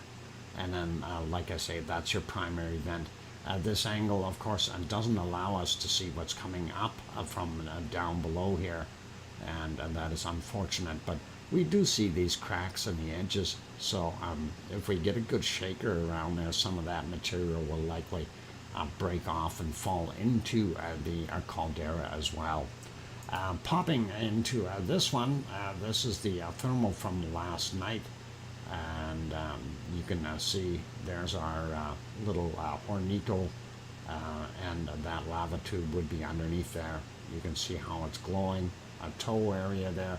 There you can kind of see in between there's one bridge and two bridges. So the bridges are still intact in this view anyway. And you can see that extra lava in the corner here, and also some right down in here. If we slide that up a little bit to see around the rest of the edges, we do see it's a little lighter and around the edges, but not seeing as much as what we did a few days ago there. It's really not that bright. Let's refresh it and take a look at today's current shot then, if it works. There we go. And we can see this has cooled down. Same with this area. Same with all of it, really has cooled down a bunch, and likely going to do it again and again and again. That's pretty much the way it works. There's that hornito primary vent here. That's feeding in via a lava tube, and then the lava tube is continuing on into the lava pond in the whole caldera. And that is kind of it for there in Hawaii, other than having a look at some of the earthquakes. So let's get over to the earthquake map, and we'll take a quick peek and see what we've got. And of course, there's Hawaii. We do see some red ones here. We'll check on those later. We have this massive 6.1 down here in Chile. We're going to investigate that in a bit, as well as Papua New Guinea as a 5.4, and we see this 6.2 in Indonesia. So things are still shaking, but let's go have a look at the Hawaiian Islands, and there they are. And of course, we are interested in the big island of Hawaii, and I see this quake out here a little out of place. We don't normally see them out there, and that was from today at 1:17 a.m. 2.3 kilometers down, and it was a magnitude 2.6. So kind of interesting, and we'll check out the Pahala area first, and then we'll go take a look. And Mauna Loa's got a swarm, and Mauna Loa having a swarm could be interesting to see what happens there. Anyway, this guy out here in the water, 1.7 from yesterday, 2300 was the time on it. So let's get zoomed in a little, and we'll see this guy from today, 1111 for the magnitude 2. 38 kilometers down on that guy. 2.4 from 1739 and 34 clicks down. This 1.5 is 1123, 28.8 clicks down. And then we have this guy 2.0, 1926 yesterday, 32.8 kilometers down. Then we have a 2.2 from 332, 31 clicks down. 2.2 from 16 minutes after midnight, 33, just about 34 kilometers down on that guy. And they're all in that range anyway. 2.1 here, 4:25 a.m. This guy is from 3:31, 2.1 as well. Smaller one here, 1.8 from 11:38 this morning, Hawaii time.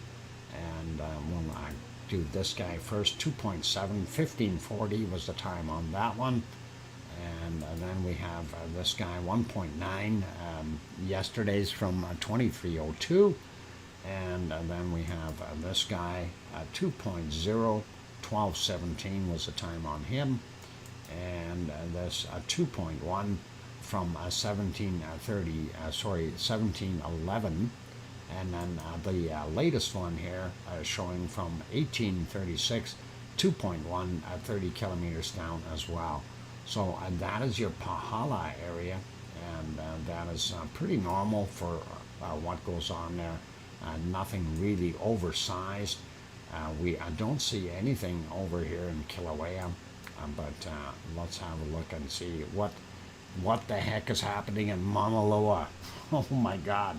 A bunch, we have a swarm here in Mauna Loa. 6+ earthquake in Chile and Indonesia. Yep, we already looked at that. We're gonna investigate those again. 0.6, 1440. I'm not gonna go with depths. We'll just go through them. You guys can see that on the screen if you need. 1.5 there. We have 2.5, 14 minutes after 12. Then we have a 1.5, 9:42 a.m. We have a 1.7, 9:58. We have a 1.3, 12:47. We have a 1.5, 12:28. Just going to hit a few of them. There's just too many to go through all of them, but 2.2, 6:38 this morning. If we zoom in a bit more here, I want to just grab some of the bigger ones. 2.0, 13:16. Then we have a 2.2 from 13:14. This guy 2.8 from 13:48. How big is that? 2.7 from 9:30. And let's have a look at that. 1.8 there. From 1752, 2.0, 11:34, 2.5 from 10:23, and then these fresh ones here, 1.1 from 1834, and let's have another one here, 0.6 from 1828. So lots of activity up on Mauna Loa.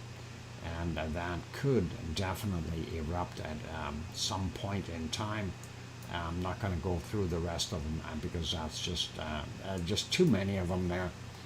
But that is interesting to see that swarming, and we could definitely see something going. Move the mic closer to your mouth, further from the fan, please. I can't move it further from the fan, but I can probably talk a little bit closer into the microphone. And we'll see. Unfortunately, I don't know why you're hearing the fan as much, because this is it's sitting in the normal spot that I always have it. So, I do apologize if the audio isn't as good as it could be. Sometimes I get a little bit, the fan bugs you. Let me hang on. Let me see if that fan goes away. Okay, I shut that fan off. Do you still hear that fan now? Audio, what? Audio options? Try audio options. I've tried that before. It froze up the computer. Okay, well, that fan is off. I do have typically turn that fan on to get some air blowing through here because I have multiple monitors on, and it does start to warm up in here. And it is one of those things, unfortunately. And that's what happens when you do a broadcast like this. You kind of have to have some of those working, right? But anyway, that's what we see, and that's not so bad. Yeah, and the fan probably won't be needed as much and soon. It's getting cooler here, so just having a window open is better than what we normally experience. And summertime, it's pretty cooking in here. Yeah, sometimes it sounds like an airport in here, and I know that the microphone is fairly sensitive. It is one of those Yeti Blue microphones, and it does pick up very well. Anyway, let's take a look at the other earthquakes. Of course, this one down here in Chile, 6.1 from 1653, 20 kilometers down for that guy. And that is shaking pretty good down there. While we're on this side of the pond, another aftershock, 5.2 here in Mexico, and that is from 50.6 kilometers down. 12:26 is the time on that one. We see this guy just off the coast of that'd be almost Nicaragua or Costa Rica, El Salvador. Oh, I was wrong on both. 58.8 kilometers down for this 4.1 from 1814. So fairly fresh quake. And that is what we've got there. Looking here, Kermadec Ridge, actually this would be either Fiji or Tonga, likely Fiji, 5.4, 604 kilometers down for that guy from 1303 their time. Vanuatu had this 4.9 there from 10:06 a.m. and that was 215 kilometers down for that one. And then we see a couple here in Papua New Guinea, 4.7, 10 kilometers down, 9:22 a.m. their time, and a 5.4, also 69 kilometers down there, 6:34 a.m. And as we move our way through, we do see a few other quakes. This is right around Luolatok, and that's Timor-Leste. That was from 1:19 a.m. their time, and 164.8 kilometers down. The other one here of Banda C, 5.2, 10.3 kilometers down from 14:51, and then he had a little friend, 4.6, 15:20 was the time on that guy, 10 kilometers down. We'll grab this guy here, 4.9, also in Indonesia, and that is 166 kilometers down from 3:50 a.m. Then we have this guy, 4.6, 130 kilometers down, and 21:05 yesterday. And then we slide over here and look at the much bigger one, 6.2, and that is 48.6 kilometers down from 14:52 Indonesian time. So some fairly good sized quakes there in that area. Looking here, I don't see this one, Myanmar. Myanmar, 3.1, 10 kilometers down. Yesterday's at 2047. I'm not sure if that's going to be any big concern. Another little one here in Afghanistan, 4.1, 1733, 203 kilometers down. And of course, and that is because this Indian plate is subducting underneath the Eurasian plate, and of course that's what builds up the wonderful Himalayan mountains there. This area here off the coast of Taiwan, they've been very fortunate. No new quakes, and that is very nice. I'm sure the people really appreciate that. Sliding up, looking at most of Japan, they too haven't had any new ones. Nothing until you get up closer to the Kamchatka Peninsula, Kuril Islands, 4.6, 108 this morning. Their time, 59.2 kilometers down. And looking at, we got this one in Afghanistan, and not seeing anything on this area here, and nothing in Crete, and nothing in, what the heck is that? Oh boy, I'll think of it. Hang on, we'll turn the map on. Yeah, Cyprus, that's it. Sometimes the names elude me. We don't see anything here in Sicily either. Albania had that older one. These two other ones we've seen up there. That's not a big deal. But we do still have these guys showing here. Of course, that is the fissure that divides the Eurasian plate from the African plate. And that 4.5 from yeah, the 19th. So that's a little bit older already. Not going to worry about that. I'm going to put it back on this one because it's easier for me to see. And then we take a look at what's going on here. And I kind of wonder what really does happen here because, let's see. Okay, so that's your San Andreas fault, and it comes into that lake. And that's about the end of the San Andreas, as they call it. And then from there on, it's called the Imperial Fault. So that Imperial Fault is just really an extension of what we see from the San Andreas, but different name down in the southern portions. There's a bunch of little quakes there. I'm not going to go through them, but as long as we keep seeing the little quakes, that means the big one is not going to happen, okay? It's the little ones take that pressure off, which is really, really what we want. And let's pop over to the Azores, see if there's anything new there. No, not the Azores, Canary Islands. Sorry, my bad. And of course, that is, we're seeing a flashing here. We got a flasher in La Palma. And hang on, that is from 6 minutes after midnight, already on the 24th, because they've already flipped over the clock, 7 kilometers down. But for the 23rd, they had this guy here, a 1.0 up on top of the mountain, right on the ridge, 16 kilometers down, 1:35 a.m. Then next one is right near the coast, 10 kilometers down from 3:27 a.m. Next one is 4:55 a.m., 6 kilometers down. And that is very, very close to Tazacorte. There we go.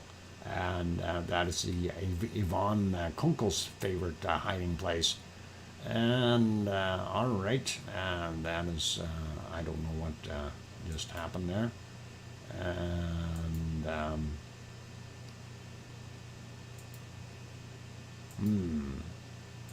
okay, all right. Anyway, all good, no worries. Going up the list a little bit more here, we do see the later ones, 23:20 and 23:33. They're all little guys, so I'm not overly worried about them, and that is okay. We do have these ones here, a little bit older, and that's already 3 days old, 3:11, and that's what we've got there. This guy, 3.6, and that was from the yesterday, technically, 5:05 a.m. So we've got that. And that is it for there. Let's go to our volcano map. I'm going to refresh this really quickly. and we will have a look and see what's going on. And there we go. All right. Seeing these guys, nothing really new here. Not that I can see anyway. If we zoom in a little bit, our guys in Chile still there. Seven Kaya still doing its thing. Zengay and Reventator are still working hard. Percy is actually yellow now, so it's been like that for a little while. Navedo del Rose still going strong. And then, of course, we're seeing Fernandina out here in the Galapagos Islands, not doing too much there. Looking at the other ones going up, we see Messiah is considered active. The other ones, Talika is quiet. We go up, Fuego and his friend there doing their thing.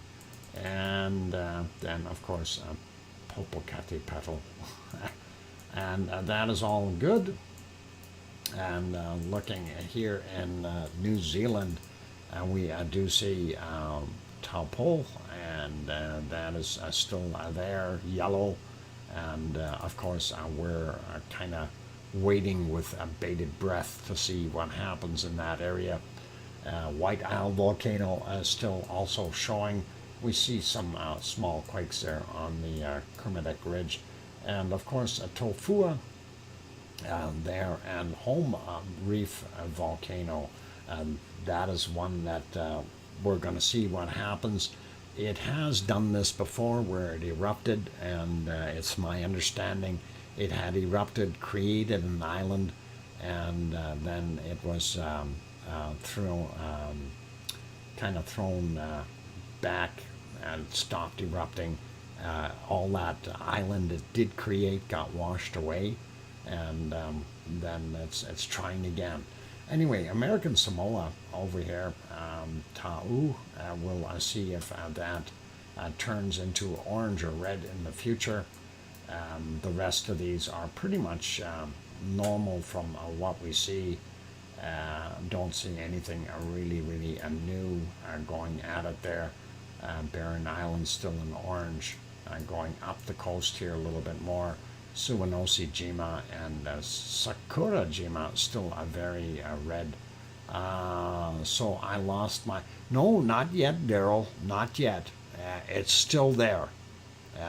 It is still there. But, you know, it's a risky business, okay? Even at about 30 or 40 meters above sea level, it's still a risky business around the volcano. You never know when that thing decides to drop back into the ocean. But the one thing that we can talk about real quick with that volcano, it's not the same as Hunga Tonga Hunga Ha'apai. This guy has been building for years and years, and it is slowly developing. And if it has some more progressive shots coming up and builds up some more, it could actually build and create a very stable island rather than just a shoal in the ocean. But it does get pretty rough there, so if it's very low-lying land, it will get washed over and washed away. So hopefully, you know, if it does pop out and it does build, that it starts building really quick, really tall, really big, and becomes something that's going to be there forever and ever if it's substantial enough. But we know what can happen if it drains out too much magma out of the chamber underneath it. We can end up with, of course, the chamber collapsing, and if that happens, and then you're got another Hunga Tonga scenario where you got a hole in the seafloor. That's 700 or 800 meters deep. Anyway, Ibico and Aled still there, and then of course Karimsky, Bezimiani, and Shivalish on the Kamchatka Peninsula doing their thing, sliding over a little bit more. These are all pretty normal. And Pitton here in the Indian Ocean, and of course that is on Reunion Island, and that is kind of interesting to see that one. Maybe that will create some more land as well. And you know, the weather guessers said that we wouldn't have any rain today, and they lied. It looks like we're going to get another rainstorm, and I put that poor bunny food back out there, and it's going to get wet. Darn it. Anyway, that's okay. The other volcanoes, Mayot and this Carthala, doing their thing. So, and Old Dino still there. Zooming in a little bit here in Rwanda, they added the other one now. There's a second one here in DR Congo, and that is kind of interesting. So we've got two sitting there. That is kind of unique. We didn't see that before. Erta still there, and of course Etna as an orange, and then we've got the Volcano and a Stromboli. And let's see, up here, not bad at Asja, and we're good with that. I'm going to zoom back out, and the reason I want to zoom out is we want to, I can go back in by one. There we go. All right, so just so you get the idea of how many volcanoes there are in the Ring of Fire, as well as the oceans as per se, and you look and you see them everywhere. All the green ones are all the inactive volcanoes, and there are just a tremendous amounts of volcanoes all along that Great Ring of Fire, and you can see exactly what it is. So power just gone out. Antarctica, coldest temperature -74. Okay, Sue, bye. Take care, Sue, and thank you for being here. All the best of luck to you. Hopefully everything stays safe, and hopefully I will see you tomorrow if everything is good. Okay, and I understand power may go off again, so stay safe, Sue. All of us are rooting for you, and be good, be kind, and stay hunkered down, and hopefully out of the storm. All right, let's keep going here. What time is it? Oh, I already ran over my break time, way over. So I'm going to take another break, though, you guys. I do need to do that. My voice is really starting to burn, and we need to take that break. And we're going to come back and do the weather afterwards. And I'm going to put you on back on the canned lava for a little while here, and we'll go from there. So be good, and I'll be back in a few minutes as soon as this thing gets me back onto the canned lava.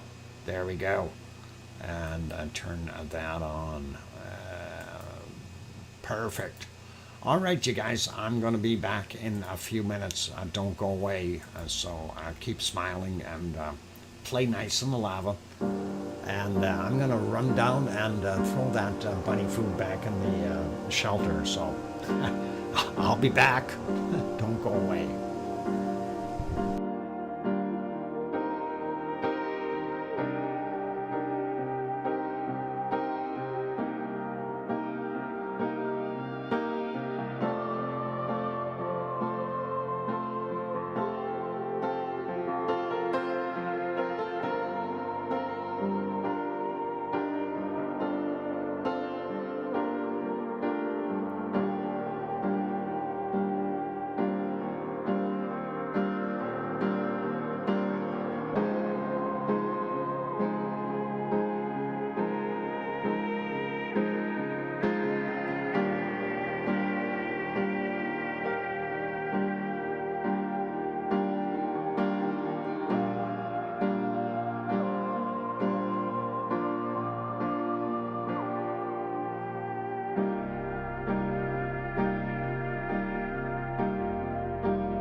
go. Microphone is back on, and glad you guys hung around. And thanks everyone for sticking around for a little bit. And let's see, yeah, best of luck to Sue, and we're going to get at the weather and talk about that right now to show what is happening. And thank you for the welcome backs from Arizona Snowman and Leo and Grandma B and Sharon Sturt saying I hear you, and Kevin Haynes, thank you. That's awesome. So yeah, let me get on to the weather map, and we'll have a peek at that. And I will have to refresh that weather map, since that is now a few hours behind, and we'll see where the storm is sitting. So according to what we've got here, Fiona has moved up a little bit, and it is definitely getting closer to where Sue is. And of course Sue is just very close to Halifax here, and we see that storm is just a whizzing there. It is definitely doing its thing. Wind speeds are in excess of 140 some kilometers an hour in some places, and we were measuring it earlier there, or looking at it, seeing 147, 148 kilometers per hour, but that is pretty nasty. And of course that is increasing the wind speeds here. You see some of them along the coast, 85 plus kilometers per hour, making things really horrible. And it is I don't know exactly the path. This may go up a little bit more on an angle. I don't think it's going to go straight up, but that is what it looks like, what it's going to do. And again, a very, very bad storm. From what I understood, it was a Category 4. So definitely something to be aware of. And since Sue's power is already out, that is a pretty good indicator that it's not going to be good there for them. And the storm hasn't even really got up there yet. So it's going to be pretty rough. Anyway, let's get back to temperatures and things. And well, actually, normally we look at the SO2 first, so I'm going to refresh that. And it is saying, yeah, Hurricane Fiona, barrels towards Atlantic Canada. And that is that big circulation there. So it definitely is doing its thing. Anyway, looking at SO2 levels, really North America not overly bad. We do see our Kamchatka Peninsula is dumping all that stuff out. It's not going into the Bering Sea or Bering Strait area anymore.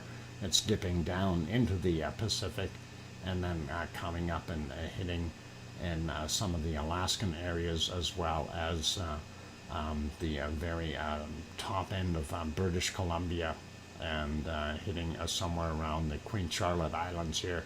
So that's what we're seeing. But yep, pretty nasty. And looking at Central America, and we have a bunch of different circulations here again, or still, because we know that there's that other storm sitting here, or there was, and it was heading up this way. I don't know what really happened with that one. We'll have to look at the other map. But we do see the plume of SO2 from Mexico City, as well as Popocatepetl, pouring out into the Pacific. Same thing with most of these here. There's another circulation right there from the looks of things. So another storm possibly brewing. And we see all this from Colombia and Ecuador pouring out there, and then even from Peru. And that is kind of... And again, I'm wondering if some of that is from a little further south here, and then being recirculated, or at least it was yesterday, not looking like it today. So that may just pass over and get blown out the other side in the eastern side of South America. But that is what we're seeing there. It's not too bad. We see the stuff from Chile is definitely still heading inland, and hopefully it rains enough that it doesn't even get out into the Atlantic. Going down here and looking at a White Isle volcano, still doing a pretty good pluming as far as SO2. We don't see anything off of this guy Taupo, and not seeing anything off-gassing from there yet. And here that'll be Tofua, and that is not really doing much here in Tonga. We don't see anything coming off of White Isle volcano, so that is interesting as well. Vanuatu still pretty normal. Yep, Leo doesn't have a barbecue going today for sure. Anyway, we do see a little bit there, but that's from the refineries, and up here north of Sydney, coking plants and stuff like that. So that is what we've got there. People pollution is what we call it. And there we got in Papua New Guinea still doing its thing. Luolatok still creating quite a plume there. And we've got more stuff coming out here into the Indian Ocean, or I don't know what they actually call that area down here. Sea of Indonesia, I have no idea, but we'll find out.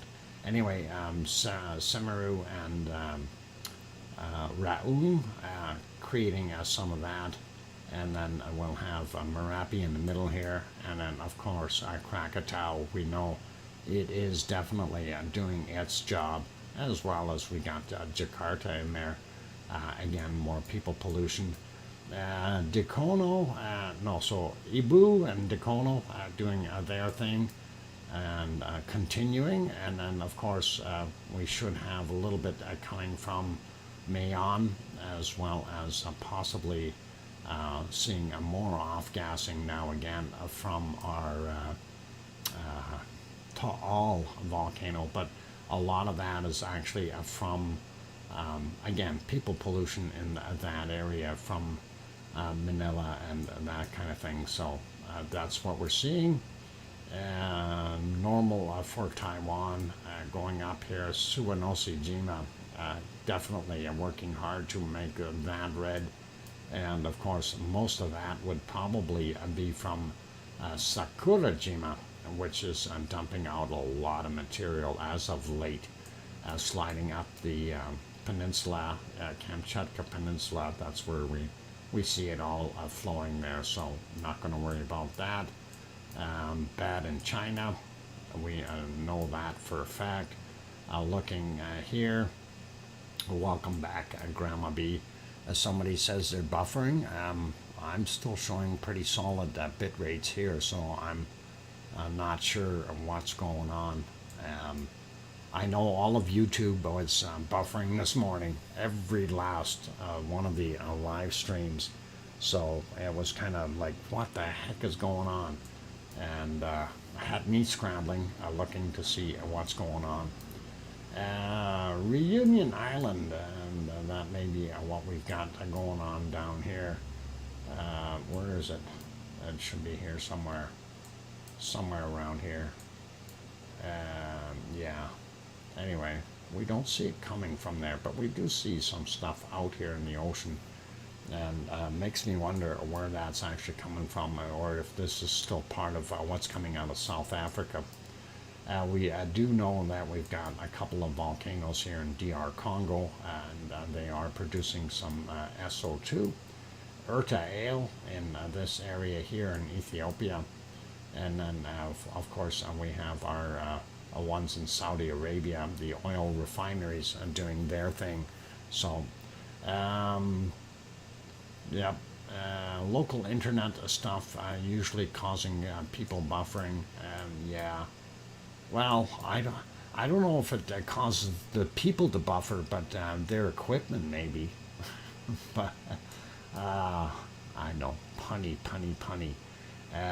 Anyway, Mount Etna, I'm surprised we're still seeing as heavy of a plume as what we are seeing, since it hasn't been off-gassing anywhere near as much as what it has, while it was erupting. So very interesting there. We do still see Stromboli, though, has definitely some pluming going on. Looking at Europe, Germany, Germany's got a lot of SO2 right now. Same thing with Poland and Holland. I'm sure that'll work its way out. And nothing coming off of our Iceland, and that is probably, it's a good thing, but it's also telling us that it's not that good. I wish it was pluming. And there we go. Let's have a look at our weather map. And of course, we see what's going on up here in the north, Alaska and the Yukon, and big portions of Northwest Territories, as well as Nunavut has that big low up here, grinding around, doing the cold stuff. And looking at British Columbia in the mountains, cooled off quite a bit. Alberta was fortunate to have reasonable weather today. Same thing with half of Saskatchewan. And the further we go to the east, of course, the worse it gets temperature-wise. And then we get into Ontario, and actually even southern Ontario was cooler than Alberta today. So we see that, and that's probably because of Fiona being there, drawing down some of that extra air. So that is what we see. And of course, that is the big thing right now. And that is going to be heading up here somewhere. I'm not 100% sure of the exact path yet. But of course, Sue has already lost her power. She's about, close to Halifax. She's in this area. So she's already lost power. And hopefully we won't hear of anything really super major. Just power outages is one thing, but getting things going again, hopefully they'll be all right. Actually looking not so bad temperature-wise in Newfoundland, but Labrador area, near cold. Okay. In the U.S., western side, not bad. We do see some warmer temperatures still for fall. And then getting into California, we do see some fairly good stuff. Do you think Pitton, was causing the big swirl of SO2? Grenzen, I really don't know, because of the amount of SO2 that there was. It's possible. It is possible. If it came out in bursts, it is very, very possible. But anyway, looking at temperatures here, kind of interesting in California. Higher elevations, a little cooler, but not bad for the most part. Cooled down a little bit in Arizona, as well as New Mexico. Looking at even the temperatures in Texas and Oklahoma, a little bit cooler than before, not those high-end 30 numbers, so they're just in the low 30s there. That's not bad. And moving further to the east, it gets cooler. Even down in Florida, we're seeing bottom end still quite warm, but we're seeing Jacksonville 22, 23 degrees Celsius, and that is cooling off quite a bit. The same thing goes for South Carolina. And the further north we go, the colder it gets. Of course, get up to New York, get into 11 degrees roughly, Boston 9 degrees. So temperatures are definitely dropping in the area, and hopefully that storm is going to pass through fairly quick and not hurt too much. Cancun, though, still holding in at 28 degrees. Death Valley, if somebody wants to bring up the temperature for, or they did, Death Valley, bring up that temperature, please. And that's what I'm interested in. And Kananaskis country, the exclamation W doesn't work like that. It's, you got to write out the whole thing. And no, it's got to be exclamation weather Death Valley if you want to do it. And that would be pretty awesome. And I'm guessing that it's about 35 degrees there. And thanks, 36. I was close, so pretty awesome. And no worries, we're good. And thanks, guys.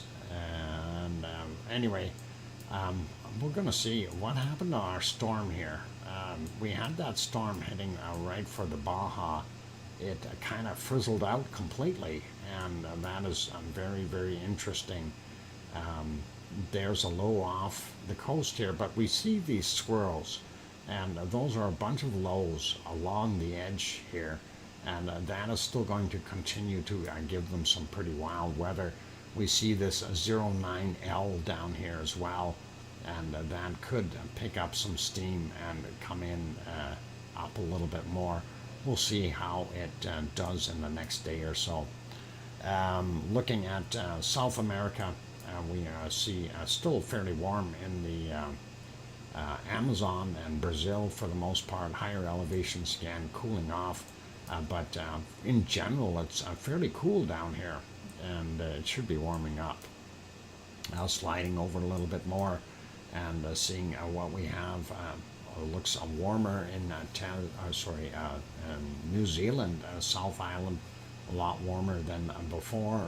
North Island, about the same as before, same as yesterday, not so bad. Tasmania back down to single digits, Burr, and probably the same thing there. Leo bringing up Taupo, and 17 degrees Celsius, so that's right around here. That's actually pretty darn warm for in here. It's only saying 15 in this area, so that is kind of interesting. The weatherman, of course, not there, giving false instructions. Melbourne, 14 degrees. It says 12 here on the map, but I'll believe yours more than mine. Anyway, Adelaide coming in 11 on here, so it's probably about 13, and 13 in Perth, and we do see a lot more heat in here, and that, where's that darn high? There it is down here. That high was supposed to move out this way a little bit more, but it's okay. We'll see what happens. Sydney coming in at 18, 19 degrees.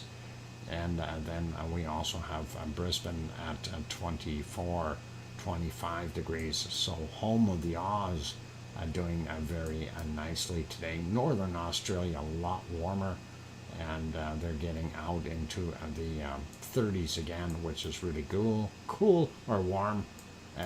It's warm. Anyway, Indonesian, Philippine area, Malaysian area. We do see Nauru or Noru. I'm not sure how they pronounce that, but that is another typhoon in there. And somebody brought up, thanks Leo for bringing that up. 26 degrees, yep, that's what the map says as well. 91% relative humidity, that's fairly muggy for there, pretty normal. And we slide up looking at Japan. A little cooler temperatures again. Actually not bad all the way through when you look at it. For daytime temps, fairly comfortable. As soon as we get up into the Kamchatka Peninsula, the coastal area is a little bit warmer, but again, in some places, single digits, so we know it's cooling off. Definitely cooling off. Looking at what we've got here in India, pretty normal. And we are starting to see stuff hitting into our wonderful Madagascar, and that happens this time of year. and they'll get the occasional storm bumping into it. So, and it's funny, you see the winds blowing this way, and we've seen those SO2 patterns down here. I'm wondering if it's because of that high, if Piton or Python or whatever they call that one, if that volcano is off-gassing, if that's what's drawing it down here and making those funny patterns. South Africa, fairly cool yet, but we start moving upward. It does warm up, so Africa is definitely warming up in most places. And Sahara Desert, we don't see that much heat yet. And of course, here in Saudi Arabia, still pretty normal, a little lighter or a little cooler than normal, but close to normal, and that's not so bad. And looking at Turkey and those areas and up into Europe, everything has cooled off quite a bit for the most part. Looking at what we've got here for Piggy's home temperature out in the island of Kos, it says 20 degrees. Leo's bringing it up 21 degrees. So that is pretty close. That's still not bad for nighttime temperatures, so that's all right. Moving over to Sicily, and thanks, Leo. Looking at Sicily, we are getting down into the teens, upper teens, middle teens, and in some places down to single digits up in the higher elevations. So starting to get cool in Sicily, as well as on good portions of Italy as well, coastal areas keeping some warmth. And as we move across here, we see some places really quite warm still, but overall, in general, it's cooling off. Same thing with Spain. You don't see too many, nothing over 25 degrees anymore. Everything is either teens or low 20s. Get up into the upper portions of Spain, we are seeing, anywhere from 10 degrees, 50, even down to 7 or 8 down in the highlands, up in the mountainous areas. Looking at what we've got here in France, actually not that bad in France right now compared to the rest of Europe. France is fairly warm. Looking at bottom end of Germany, very cool, and that includes where Yvonne Kunkel is over here, fairly, actually not too bad. It could be worse. And Berlin coming in at about 10, Hamburg somewhere 10, 11. It's actually warmer in Holland and Belgium. And unfortunately, UFO Lux here in Luxembourg has got single digits, so a burr. Quick peek at England. They are looking at single digits in most areas. Some of them very low at that, and bottom end here though is still showing some low teens. Norwich somewhere at 12 degrees, London 11, 12, Southampton 10 degrees, Plymouth 13. So gives you a pretty good idea of what we've got going on. And Ireland, yep, definitely cooling off. They are not getting that flow from the south or southwest. They're getting it from the north, and that is what's making it colder.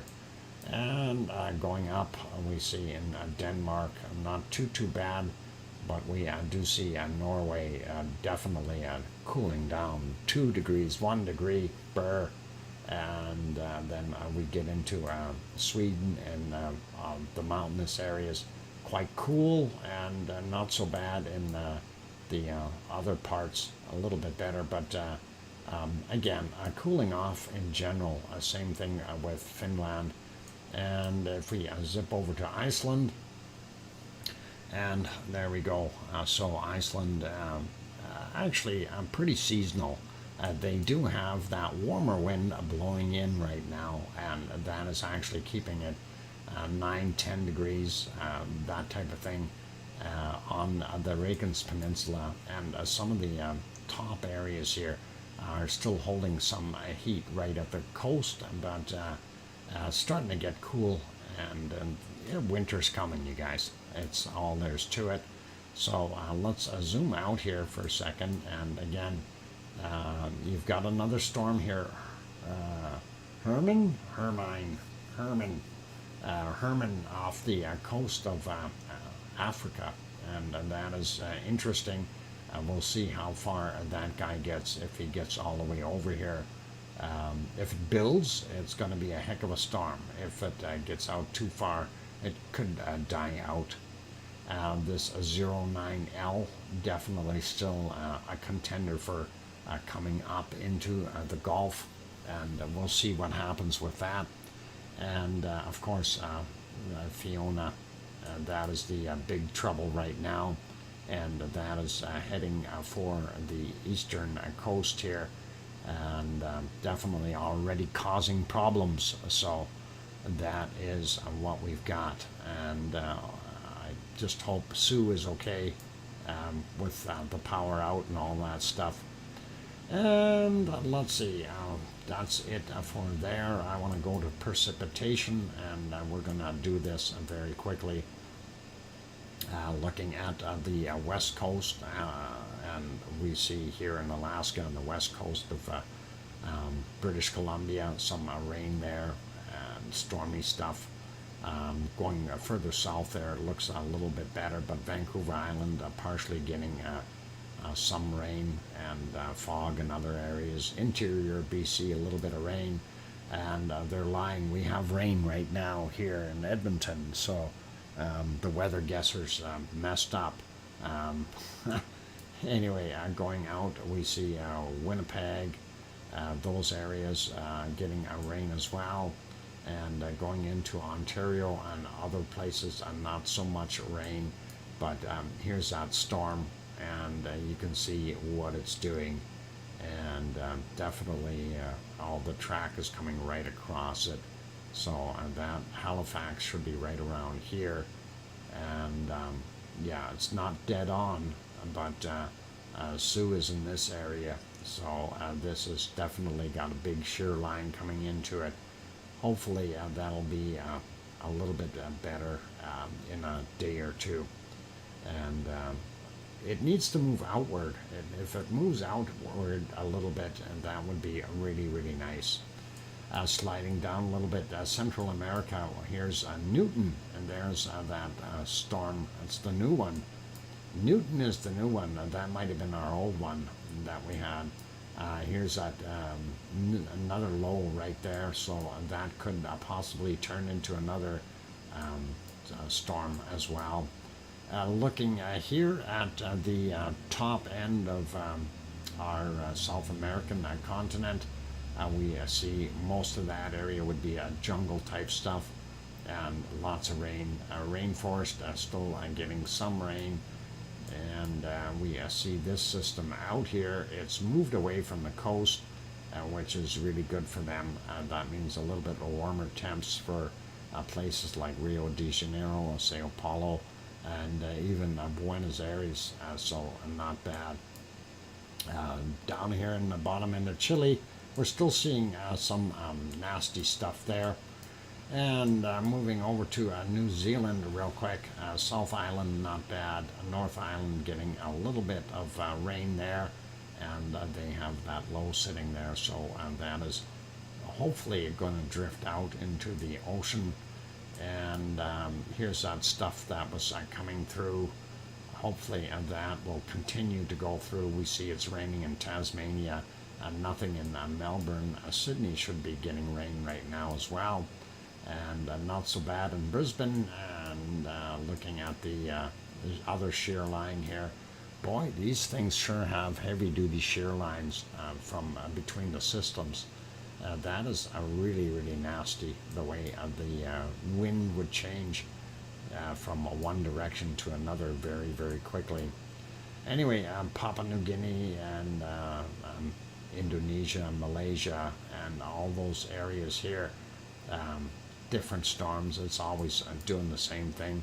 Noru, if it's right, if I pronounced it right, that is right there in the Philippine Sea doing its thing. So hopefully that'll disappear. And there they have Talas is the new storm, and that is moving up on top of central Japan right now as we speak. So storms everywhere, and that is pretty nasty. Pretty normal there in India, and again down here in the Indian Ocean, pretty normal. Here's some of that stuff that is hitting Madagascar, and we'll see what happens there. Nothing in South Africa. Southern Africa in general, pretty dry. Sahara is dry. Central, what we call Middle East here is fairly dry. And unfortunately, I'm just looking to see if there's any rain coming. And some raindrops may have missed Piggy by about a mile. She's here, and the rain cloud is here. We need to move it over a little bit, and then she'll be happy. But no rain there right now. I wouldn't want to be in Crete, though, because it definitely is getting some rain. And I'm sure we're going to see more of that. And there we go, and that's the other bad spot. Good night, Leo. Take care, or good day to you, and be good. We'll see you tomorrow. And tomorrow's Saturday for us, so stream starts 3 hours early, just so you remember. And Barcelona getting nailed right now with some rain, and all that area down there. Same thing with looks like Belgium and France and the northern portions, and the coast of Holland getting nailed. And then we've got some rain in Germany, not so bad. And all the way in Sweden here, all the way up, they got a lot of rain going on. It's that time of the year, not so bad in England as far as precipitation, and not so bad in Iceland right now. So that's what we've got. But the big one, of course, is Fiona, and that is hitting our wonderful eastern part of Canada right now. So Atlantic provinces are definitely getting it. And here in the Davis Strait, there's another low there, but I think that's more affiliated with what's going to go up north into Greenland. So that's it. Just want to kind of point out there's a central, or what I call the equatorial storm, and it is going all the way across. It helps spawn all these things, but it's interesting to see the way the weather patterns change, and it's I'd say it's cool, but it's hot or warm or bad and good. Anyway, Sue said minus 74 degrees Celsius is what she found, I think, and I found minus 72, 74, and I see my 74. Where'd it go? It was right in there. 73. There it is. 74 degrees Celsius. So minus 74 degrees Celsius, and I'll find it again. There, I'm right on it. And that's what we've got. So Sue and I tied today again, so that's all good. And unless I can find a colder spot. No, minus 74, that's it. And that's it for our stream for today, you guys. So that's our cold spot, minus 74 degrees Celsius. And please bundle up your penguins, okay? And on that friendly note, it is time to wrap up. Thank you, everyone, for being here today. I really do appreciate all of you. And I'll get this canned lava working again. And there we go. We got it going. And that is, oh, yep. So it's a tie, Sharon Stewart, 74 for both of us, and that is very good. Anyway, I see we're at 92 likes. Anyone else not hit that like button yet? Would be awesome if you could hit that now and get those likes up over that 100 mark. Really would appreciate that, because YouTube analytics take over from there and do more for us. But I understand there's not that many people left in here, and I'm going to wrap it up though. And we did not have any super chats at all today. So the second day in a row, and Satronics renewed a membership today. Thank you, Satronics, and that is all good. And that's basically it for that. Thank you to all the good people in here. The ones that are supporting via membership. You guys are awesome. I appreciate it. Also, a big thank you to all the moderators and the entire lava family, of course. The power to start lava. Yep, I gotta love it. That is power. Okay, on those friendly words, please make sure that you stay safe and stay kind, stay honest. If you get the chance to hold the door open for someone somewhere, or any kind of act of kindness is always welcome. And on that friendly note, please make sure that you tell your loved ones that you love them tonight, for tomorrow is never promised. I'm your host, DrFox2000, here in Edmonton, Alberta, Canada. Take care, everyone, and we'll see you all tomorrow. And remember, tomorrow is Saturday, so the stream will start early, just so you remember. And that's it for today. Take care, everyone, and we'll see you all tomorrow. Oink, oink. Good night.